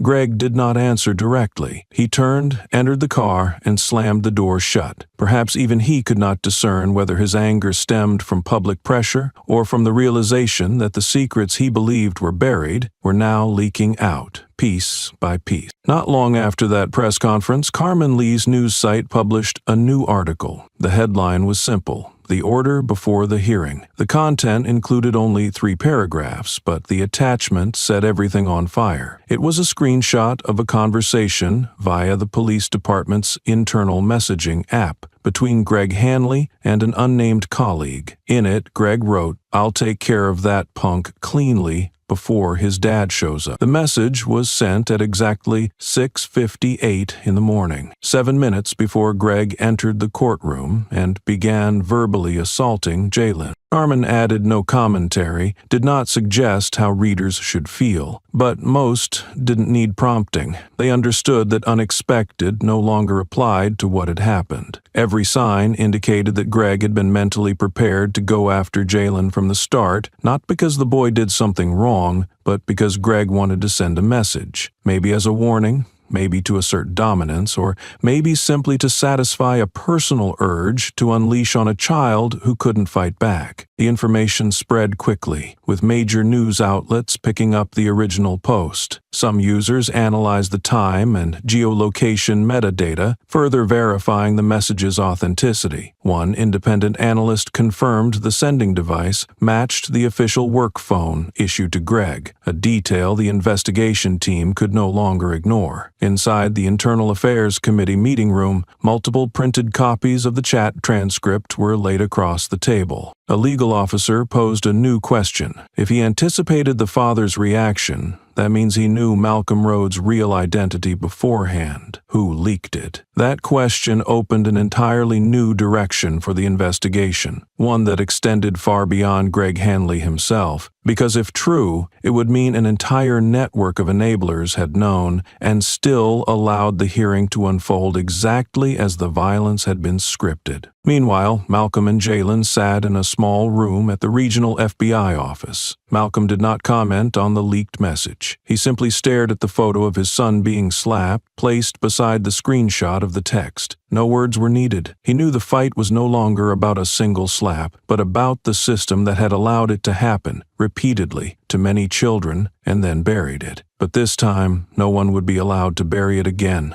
Malcolm entered the office with the file firmly in his hand, each step seeming to measure the time lost in silence. The representative from the Department of Justice greeted him with cautious eyes, already aware of the gravity of the meeting. Without preamble, Malcolm opened the file and presented a formal proposal to invoke Clause 26, a special provision in internal disciplinary protocol that allows for permanent suspension of any official if the violation poses a risk of recurrence or threatens the integrity of the institution. He did not mention Greg by name right away. Instead, he began by citing 3 previously classified cases, then laid out 3 new memos, details never released publicly, gathered by him and the FBI's legal unit from redacted records. The representative turned each page, their expression tightening with every line. When Malcolm quoted the message, "I took care of that little punk before his daddy showed up," the entire room fell silent, not out of surprise, but confirmation. What was once assumed to be a misstep had now become evidence of intent. Malcolm ended the proposal with a single line: "If this system still wants the public's trust, then anyone who used their power to insult justice must be removed from that power permanently." In another building a few blocks away, Eliza Grant sat at her desk, no longer carrying the hesitation she had when she first emailed Malcolm. She had made her decision. Her report was printed in triplicate, clearly signed, and included a USB containing an audio recording from over 2 years ago, capturing Greg threatening a black teenager arrested for non-compliance. In the recording, Greg's voice was clear: "If you don't talk, I'll show you what the law is." Eliza had reported the incident, but her superiors urged her to think about her career future. They promised internal handling. The report was closed, the evidence was shelved, and she forced into silence. This time, she did not go through intermediaries. She delivered the report herself to the interagency task force, ensuring no one could interfere. "I am willing to testify before any board," Eliza said, her voice steady. "I've been silent long enough. If I look away again, there will be no one left willing to speak next time." That evening, Malcolm received a call confirming the file had entered emergency review protocol. Greg Hanley's name was officially placed on a restricted list, barring access to any enforcement databases or tools. A final decision would be issued within 10 days. Outside, a light rain fell. Malcolm stood by the window, looking down at the street, where crowds still gathered around the courthouse. Young people in red hoodies held signs that read, "We are here," and "Red is not a target." He said nothing, but in his eyes was the beginning of a different kind of trial, one where wrongdoing could no longer hide behind silence. Jalen entered the federal hearing room in a white shirt and a slightly crooked black tie. The 16-year-old stood before the microphone with his hands clasped, pausing briefly as he faced a long row of crimson-carpeted seats. Nearly 30 adults watching. Beneath the soft yellow lights, Jalen's face was tense, but when he spoke, his voice was calm, steady, without trembling. "My name is Jalen Rhodes. I don't know much about the law, but I know what it feels like to be treated as if I have no human rights." The room fell completely still. No pens clicked, no pages turned. A council member asked softly, "Can you describe what happened to you that morning?" Jalen nodded. He did not need to glance at any notes. Every detail was etched in memory. He recalled the moment he was handcuffed in the cold room, Greg's eyes, the first words, the sudden slap. But no tears came. Jalen spoke as if reading aloud a piece of himself that had been separated, as though that story no longer frightened him, but stood instead as undeniable evidence. After the testimony, an older member of the committee asked the final question. "If you had the power to change one thing in this system, where would you start?" Jalen didn't need long to answer. "I'd start with how people define suspicious, because if skin color or a red hoodie can make someone seem like a threat, then anyone in this room could be the next victim on another day." Immediately after the hearing, a press release was issued by the Office of Ethical Justice, announcing the formation of the Committee for Executive Conduct Standards Review, a new, independent body with the authority to intervene and recommend disciplinary action in cases like Greg versus Jalen. The case was adopted as the first training material in a fast-track curriculum implemented across the judicial system in the first 10 states, focusing on the concept of distorted authority, the abuse of position to inflict informal violence. Greg's name wasn't mentioned often, but every facial expression in the video, every recorded word, every enabling reaction from colleagues who once covered for him,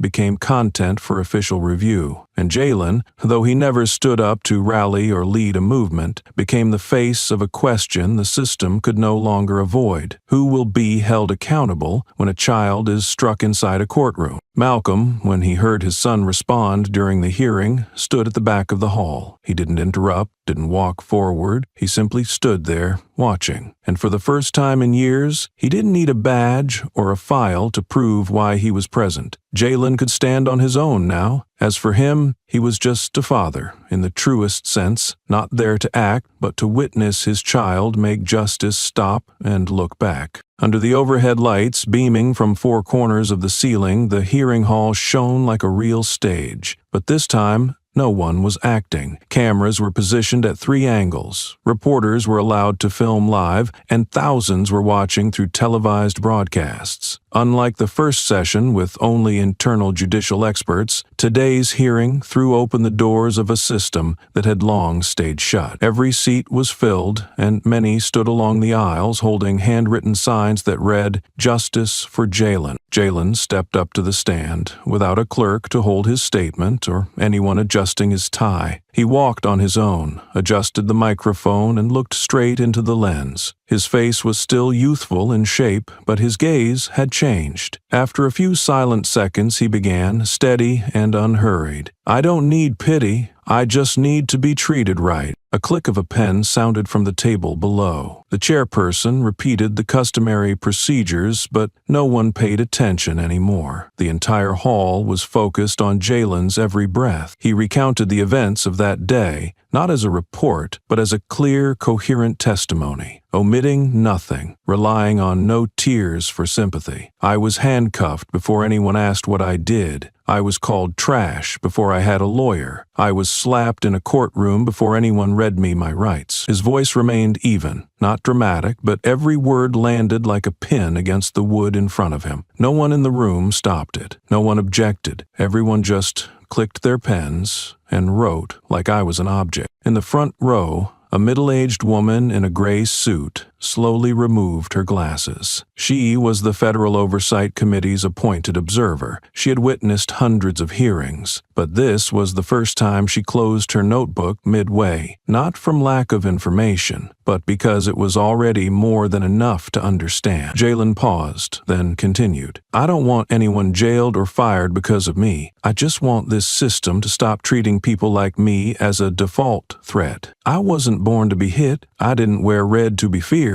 And I didn't enter a courtroom to be made an example of." At the camera pit, reporter Carmen Lee rested her hand on her colleague's shoulder and whispered, "If this airs during prime time, it's going to change things." Her colleague didn't reply, only nodded. Every sound around them felt excessive when a 16-year-old stood up in front of an entire system and called out what adults had long refused to name. Treating someone unfairly, no matter who they are, is an act of destroying justice. Jalen did not lower his head as he left the stand. He walked straight past the gaze of the officer who had once looked away in that cold room. He didn't pause, didn't look back. And this time, no one dared call it the walk of a suspect. It was the step of a citizen reclaiming the space that had been stripped from him. Greg no longer wore his smirk. On the large screen behind the dais, Carmen's muted footage played again. Greg standing in front of Jalen, hand raised, then the slap, landing across the cuffed boy's face. No sound, yet the cold smack seemed to echo in the minds of everyone in the room. An internal affairs investigator glanced at the report, nodded slightly, then tapped his pen to cue the display of further evidence. Messages, photos, and the suppressed statement submitted by Eliza Grant. The memo between Greg and a colleague was read aloud for the public, its words undeniable. "I took care of that little punk before his daddy showed up." The entire hall fell into a silence that smelled of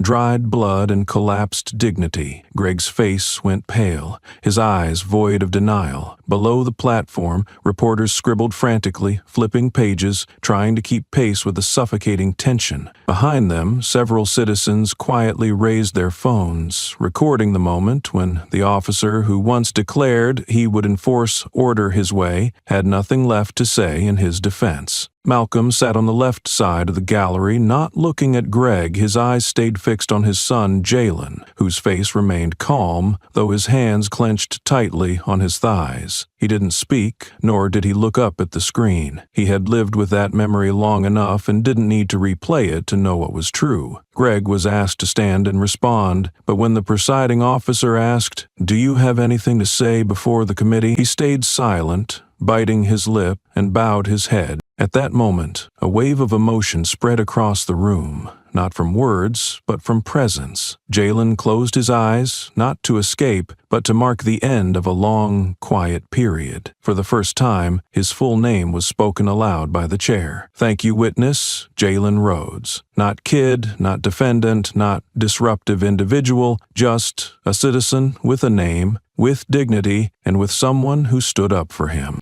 Outside the hall, a crowd had gathered beneath the live broadcast screen, applauding softly. No chanting, no banners, only red hoodies and the quiet focus of eyes following a boy teaching the entire system how to admit it was wrong. Greg remained standing, his shoulders slightly slumped. He was not handcuffed, but in the eyes of the hundreds watching him in that moment, there was a verdict heavier than chains. The truth had been exposed, and no one could go back to the moment before the slap to undo its consequence. When Jalen opened his eyes, he looked only at the palms of his hands. He didn't raise them, didn't clench them, didn't tremble. In that gaze was something the justice system had failed to take. Not his childhood, not his anger, but his clarity. The clarity to know that this time he had been heard and called by his name. The federal morning news broadcasts aired precisely at 7 o'clock, with the female anchor's voice steady, like the pounding of justice. According to an official announcement from the Department of Justice, former officer Greg Hanley will be permanently expelled from all law enforcement systems across the nation. He will also face state-level criminal charges related to violent conduct while on duty, abuse of authority, and violations of juvenile protection laws. Before the segment even ended, major news outlets had already headlined, "Officer who slapped black teen in court permanently banned, criminally charged without exception." Greg was not in the area when the decision was issued. According to Internal Affairs, he had been relocated out of state the night before for personal safety during the pending investigation, yet at police stations, prosecutor offices, and courthouse administrative wings, internal bulletins updated his name with a red border, status deactivated. No one was allowed to make contact. All case files under his prior supervision were ordered to be backed up and sent directly to the Ethics Audit Department. On another floor, the regional court received instructions to review all case records from the past 3 years, especially those overseen by Judge Lennox, the presiding judge in Jalen's case. In a brief statement, the Judicial Oversight Board announced,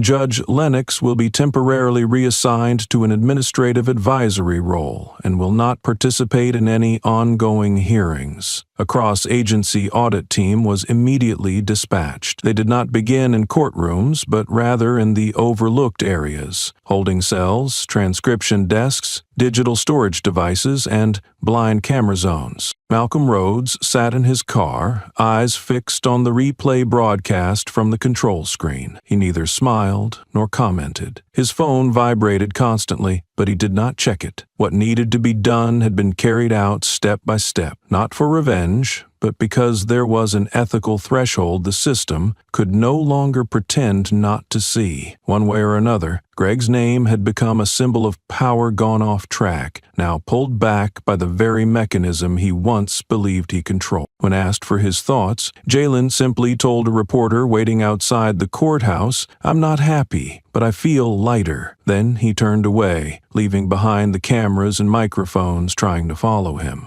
In the eyes of those watching, his figure walking under the sunlight in a bright red hoodie resembled a silent emblem, not of triumph, but of awakening. Everyone must be held accountable for their actions, badge or not. And this time, the system was forced to bow its head and admit fault. Carmen Lee's feature report aired during prime time, beginning with a black and white photo of a black boy sitting quietly in court, hands cuffed, eyes looking straight ahead. Her voice, firm but not sensational, opened, "Jalen Rhodes is just one name among hundreds of forgotten cases." But this time, silence was broken, and what we uncovered discovered was a shadow network steering justice in a direction it was never meant to go. She traveled the state, met with past victims, reopened shelved files, and reconstructed erased pieces. From one courtroom slap, Carmen traced a detailed map, from officers shielding one another to how judges selectively advanced cases based on operational priority. Some once said she was jeopardizing her career by targeting the system, but this time the public was no longer siding with tailored suits and official titles. Thousands of comments flooded the channel where Carmen worked, many resharing the report, with captions like, "They thought we weren't watching, but now the whole country sees." Meanwhile, Malcolm Rhodes was invited to the Department of Justice headquarters in Washington to reclaim a senior coordinator role in the Special Investigations Network. It was a prestigious offer, a way to restore the position he had left due to internal conflicts, but he declined. The handwritten letter, sent directly to the regional director, read, "I choose to stay. For the first time in years, I see a reason strong enough to remain, not as an agent, but as a father. If we're rebuilding, the place most distorted must be the first to restart." He stayed in town, continued monitoring trials, supported the newly assigned legal team, and established a rapid response system where every misconduct report would be logged and sent directly to headquarters. No more silence, and no more letting complaints vanish into the void. Jalen returned to school, this time without random morning bag checks. He still wore his red hoodie on cold days as a reminder never to forget. Residents began to shift their views, not out of fear, but because, for the first time, they saw truth unfiltered by badges or authority. And at the far end of the town hall's corridor, a new frame was mounted, not to glorify, but to remind. Justice does not begin with a verdict. It begins with how a child is seen. The wall opposite the subway station, once filthy and cluttered with classified ads, was suddenly covered one morning by a new image. No title, no logo, no signature. Just a large, spray-painted mural of Jalen Rhodes, sitting alone on a courtroom bench, his wrists cuffed, a swollen bruise still visible on his cheek. But the eyes in the portrait did not look down. They stared forward, cutting through the concrete wall, piercing the people walking past. A young woman paused, quietly removed her headphones and stared for a long moment. An elderly lottery vendor smiled, mumbled something, then stood and brushed off his clothes, as if even he felt his spine stand a little straighter. Soon after, the image of the red hoodie began appearing everywhere, without any official campaign. On social media, a group of law students launched a project titled "Silence is Not Weakness." They shared the moment Jalen sat motionless in court, his eyes unwavering, refusing to yield, a declaration without words. Local clothing stores started printing red hoodies with no branding, each one bearing a small phrase at the nape, "If you see wrong, don't look away." Jalen's high school initially hesitated when he returned. The administration feared public backlash. But during a faculty meeting, a history teacher said, "If we teach our students about civil rights, yet don't dare to welcome those who demand them, what value does our curriculum hold?" From that day forward, Jalen attended class like every other student. No one whispered when he entered. In the hallway, a few classmates nodded silently. No one called him a hero, no one made him speak. But the silence had changed. No longer indifference, but a new form of respect. At an art school in another state, students recreated the mural on stage, blending it with a soundscape of courtroom gavel strikes and flipping legal documents. They called it the courtroom moment and performed it for 7 consecutive nights. Each night sold out. One critic wrote, "The piece says nothing,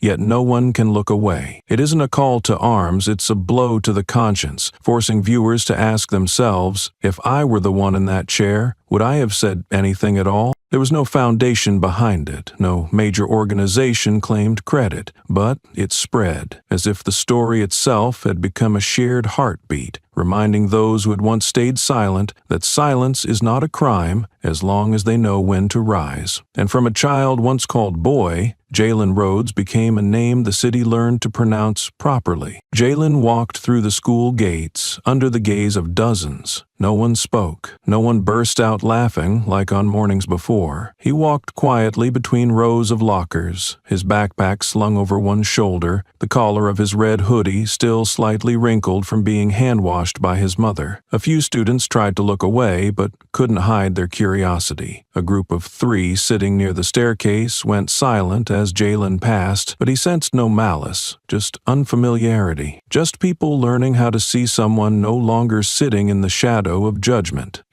In his first class after everything, Jalen sat still in history, taking notes as always. He wasn't asked to speak, wasn't used as an example, and he was grateful for that. When the bell rang, a girl stood first, unconsciously adjusting her bright red hair tie. It wasn't a color Jalen liked, but when their eyes met, she gave a small nod. A boy behind her rolled up his sleeve, revealing a tiny red rubber band around his wrist. No one said anything out loud, but Jalen felt something shifting. Not guilt, but a quiet acknowledgement, strong enough to erase a month's worth of isolation. Meanwhile, Eliza Grant submitted her resignation from the patrol unit. She had once believed in the system, once stood silent when her superior choked a boy and falsified a report. But after testifying, after watching Malcolm Rhodes shake the foundation of that system without ever raising his voice, Eliza knew she couldn't go back. She applied to the Regional Security Academy, proposing a special course for first-year officers, Ethical Response Under Power Pressure. The proposal was initially stalled for lack of precedent, but after 3 weeks it was approved. The only justification listed on the approval memo: no one should ever say, "I didn't know that happened." Eliza didn't retell Jalen's case with slides or images. She asked one question to the room. If the person being hit was your child, your sister, or yourself, would you act any differently? There was no sound except the fan spinning steadily. One student stood and asked to speak. She said, "I used to think following orders was enough, but now I believe sometimes being right means stepping out of line." Eliza nodded. No praise needed, no citation required. That was the moment she had waited for. As for Jalen, every morning he went to school on time, not with his father, not escorted. He rode his bike alone, stopped at the usual corner store, bought a small bottle of water, and greeted the shop owner with a glance instead of words. The old man simply tipped his cap. Some things were returning to normal, but never back to what they once were. And that, Jalen didn't mind, because he had gone far enough to know, sometimes silence creates the wave that makes everything move.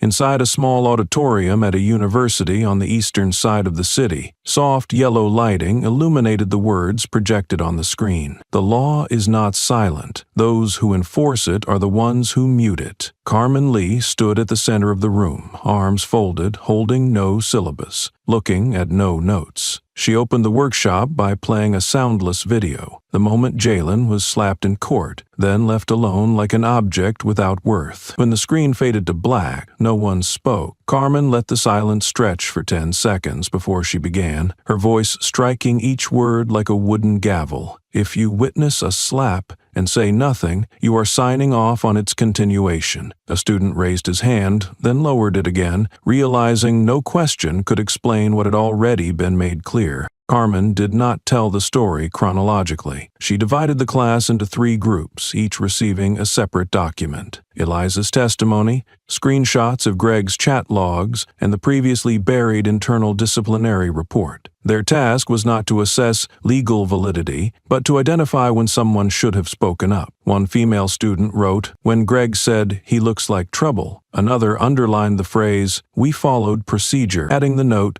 'The law does not defend a broken process.'" Carmen neither affirmed nor dismissed the answers, only recorded them all, ending the session with a single reminder. Professional ethics do not begin with statutes. They begin with reflex and courage. In a quiet building in the north, Malcolm Rhodes stood before a class of trainee agents, a whiteboard behind him, blank, untitled. He drew a simple figure with a black marker and asked, "How do you spot an officer likely to abuse power before he acts?" The answer wasn't in textbooks. Malcolm directed the trainees to watch a video of Greg entering the courtroom, his expression, posture, how his eyes looked down on the handcuffed, how his fingers brushed his holster, though no threat was present. Every gesture is a signal. That signal does not come from crime, but from how someone sees another as beneath them. A trainee asked, "So, when should we intervene?" Malcolm wrote a single sentence on the board: "The moment their gaze shifts without cause." He recounted the first time he saw the video of his son, the chill that ran from his neck down his spine, not from the slap itself, but from the way Greg looked at Jalen, as though the boy had no one behind him. When someone who enforces the law sees the person before them as unclaimed, they will start acting as if they are the law. The session ended without a test, without grades. Malcolm only asked each trainee to write one pledge on a slip of paper and turn it in. "I will act when I see power veer off course." No one objected. A female trainee stood and softly said, "We will not let that happen again, because next time, it might not be your son. It might be one of us." Malcolm nodded, saying nothing more. He knew the promise wasn't in ink, but in the moment a person chooses between silence and action. The letter was handwritten in blue ink, some strokes shaky like the writer had just finished a final exam. "Hello, Jalen. I'm Mariah, an 11th grader at Grant High. We used to keep our heads down when school guards checked our bags because no one wanted trouble. But after hearing your story, we understood that silence means agreement. Thank you for making us speak up. Our school changed the way it monitors students after classes. They now ask us for input before making rules. They now call us by name instead of looking at us with suspicion." The letter was not long, but it came with 16 signatures, each name a mark left by someone who once felt like an invisible threat and now had a voice. Jalen read every line while sitting in the back of the bus, on his way to the community center. He hadn't expected that what he had gone through could leave such an impression on people he had never met. He kept that letter folded inside his backpack pocket, never showed it to his father, never quoted it aloud, just folded it once more like a ticket into a world where people had started to listen to him. There was no soundtrack playing, no cinematic rise in volume, just the midday sunlight streaming through the bus window, casting a soft glow on the word "thank you," italicized in the corner of the page. The next day, Jalen walked past the courthouse, where his cheek once held the mark of a violent hand and his dignity was bruised by mockery. No one accompanied him, no reporters, no banners. He stood in front of the building for a moment, eyes fixed on a second-floor window, the room that had once been locked, where Greg had stood with a sneer in his voice and a hand ready to strike. Jalen didn't try to enter, didn't seek confrontation. He didn't pull out his phone to record a comeback. He just looked, without bowing his head, as if returning the gaze of someone who had already walked through fear. Inside the courthouse, someone recognized him through the glass pane, and a few newer staff members only knew of Jalen from training documents. But no one came out. No one asked if he needed anything, and that didn't hurt him. On the contrary, it proved that silence was no longer an excuse to cover things up. It was now caution, a measured pause in front of someone who had taught the system that a black teenager could make the rules tremble. Jalen walked away minutes later, hands still in his hoodie pockets, hood up like always, but his back no longer bent by fear. He had learned a lesson not found in textbooks. Justice doesn't begin when someone is punished, but when the person who once looked down learns to look up at the right time and steady enough to hold that gaze longer than a blink. On the sidewalk, a few cars passed. No one stopped for photos, but somewhere, change had already sparked. And maybe one day the same people who stayed silent in that courtroom would remember the moment he stood looking up and realize they once let a child stand alone in the wind and turned their backs. Now they can no longer. In a small town that once used keeping order to excuse violence, a modest bronze plaque now hangs outside the old courtroom, Rhodes Courtroom, where justice is no longer a privilege. There was no ceremony. People read it quietly and moved on, understanding change had come. Greg Hanley vanished from the news, his name no longer tied to rank, but remembered only as the man who slapped a black teenager in court. Jalen Rhodes didn't seek fame. He still went to school, still wore his red hoodie, but no longer lowered his head in the hallway. A name once spoken with disdain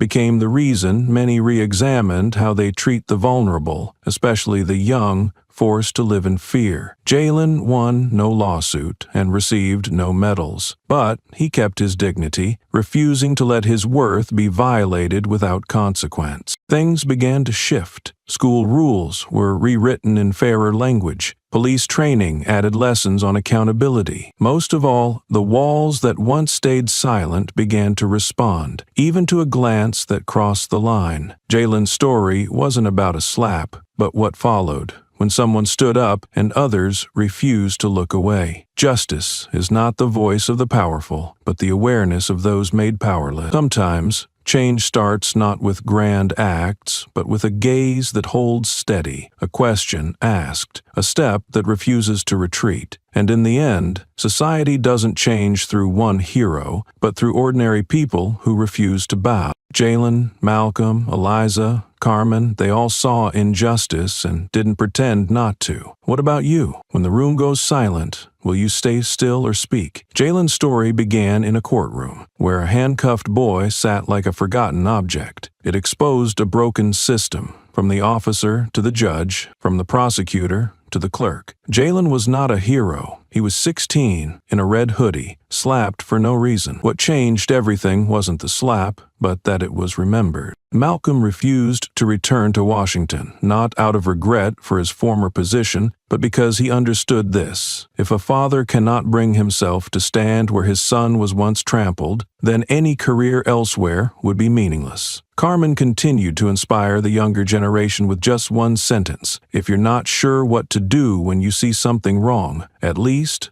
don't stay silent. And it was that refusal to stay silent that sparked real change. Outdated policies were struck down, ethics courses were updated, and those who once said, "I didn't know," now had to relearn the meaning of personal responsibility. Jalen returned to the life of an ordinary student, but every step he took now carried deeper meaning, not because he won a case, but because he proved something simple and powerful. You can be small, but if you hold on to your integrity in a place where everything feels unjust, then your very presence becomes a form of resistance. On that stone bench, Malcolm and Jalen sat side by side, with no need for more words. They looked out toward the street where, for the first time, justice no longer lagged behind the color of someone's skin. What they did was not only about restoring fairness to one individual, but about clearing a path for a community to believe again that the law can be just, that the truth can be heard, and that kindness is not forgotten if someone chooses to hold on to it. And if one day you pass by a courthouse and see a small sign that reads, "Where justice is no longer a privilege," stop for a moment, because it may be the place where a teenager once chose not to strike back, where a father once broke his silence, and where a society that had turned away finally learned how to face the truth. It all started with a slap,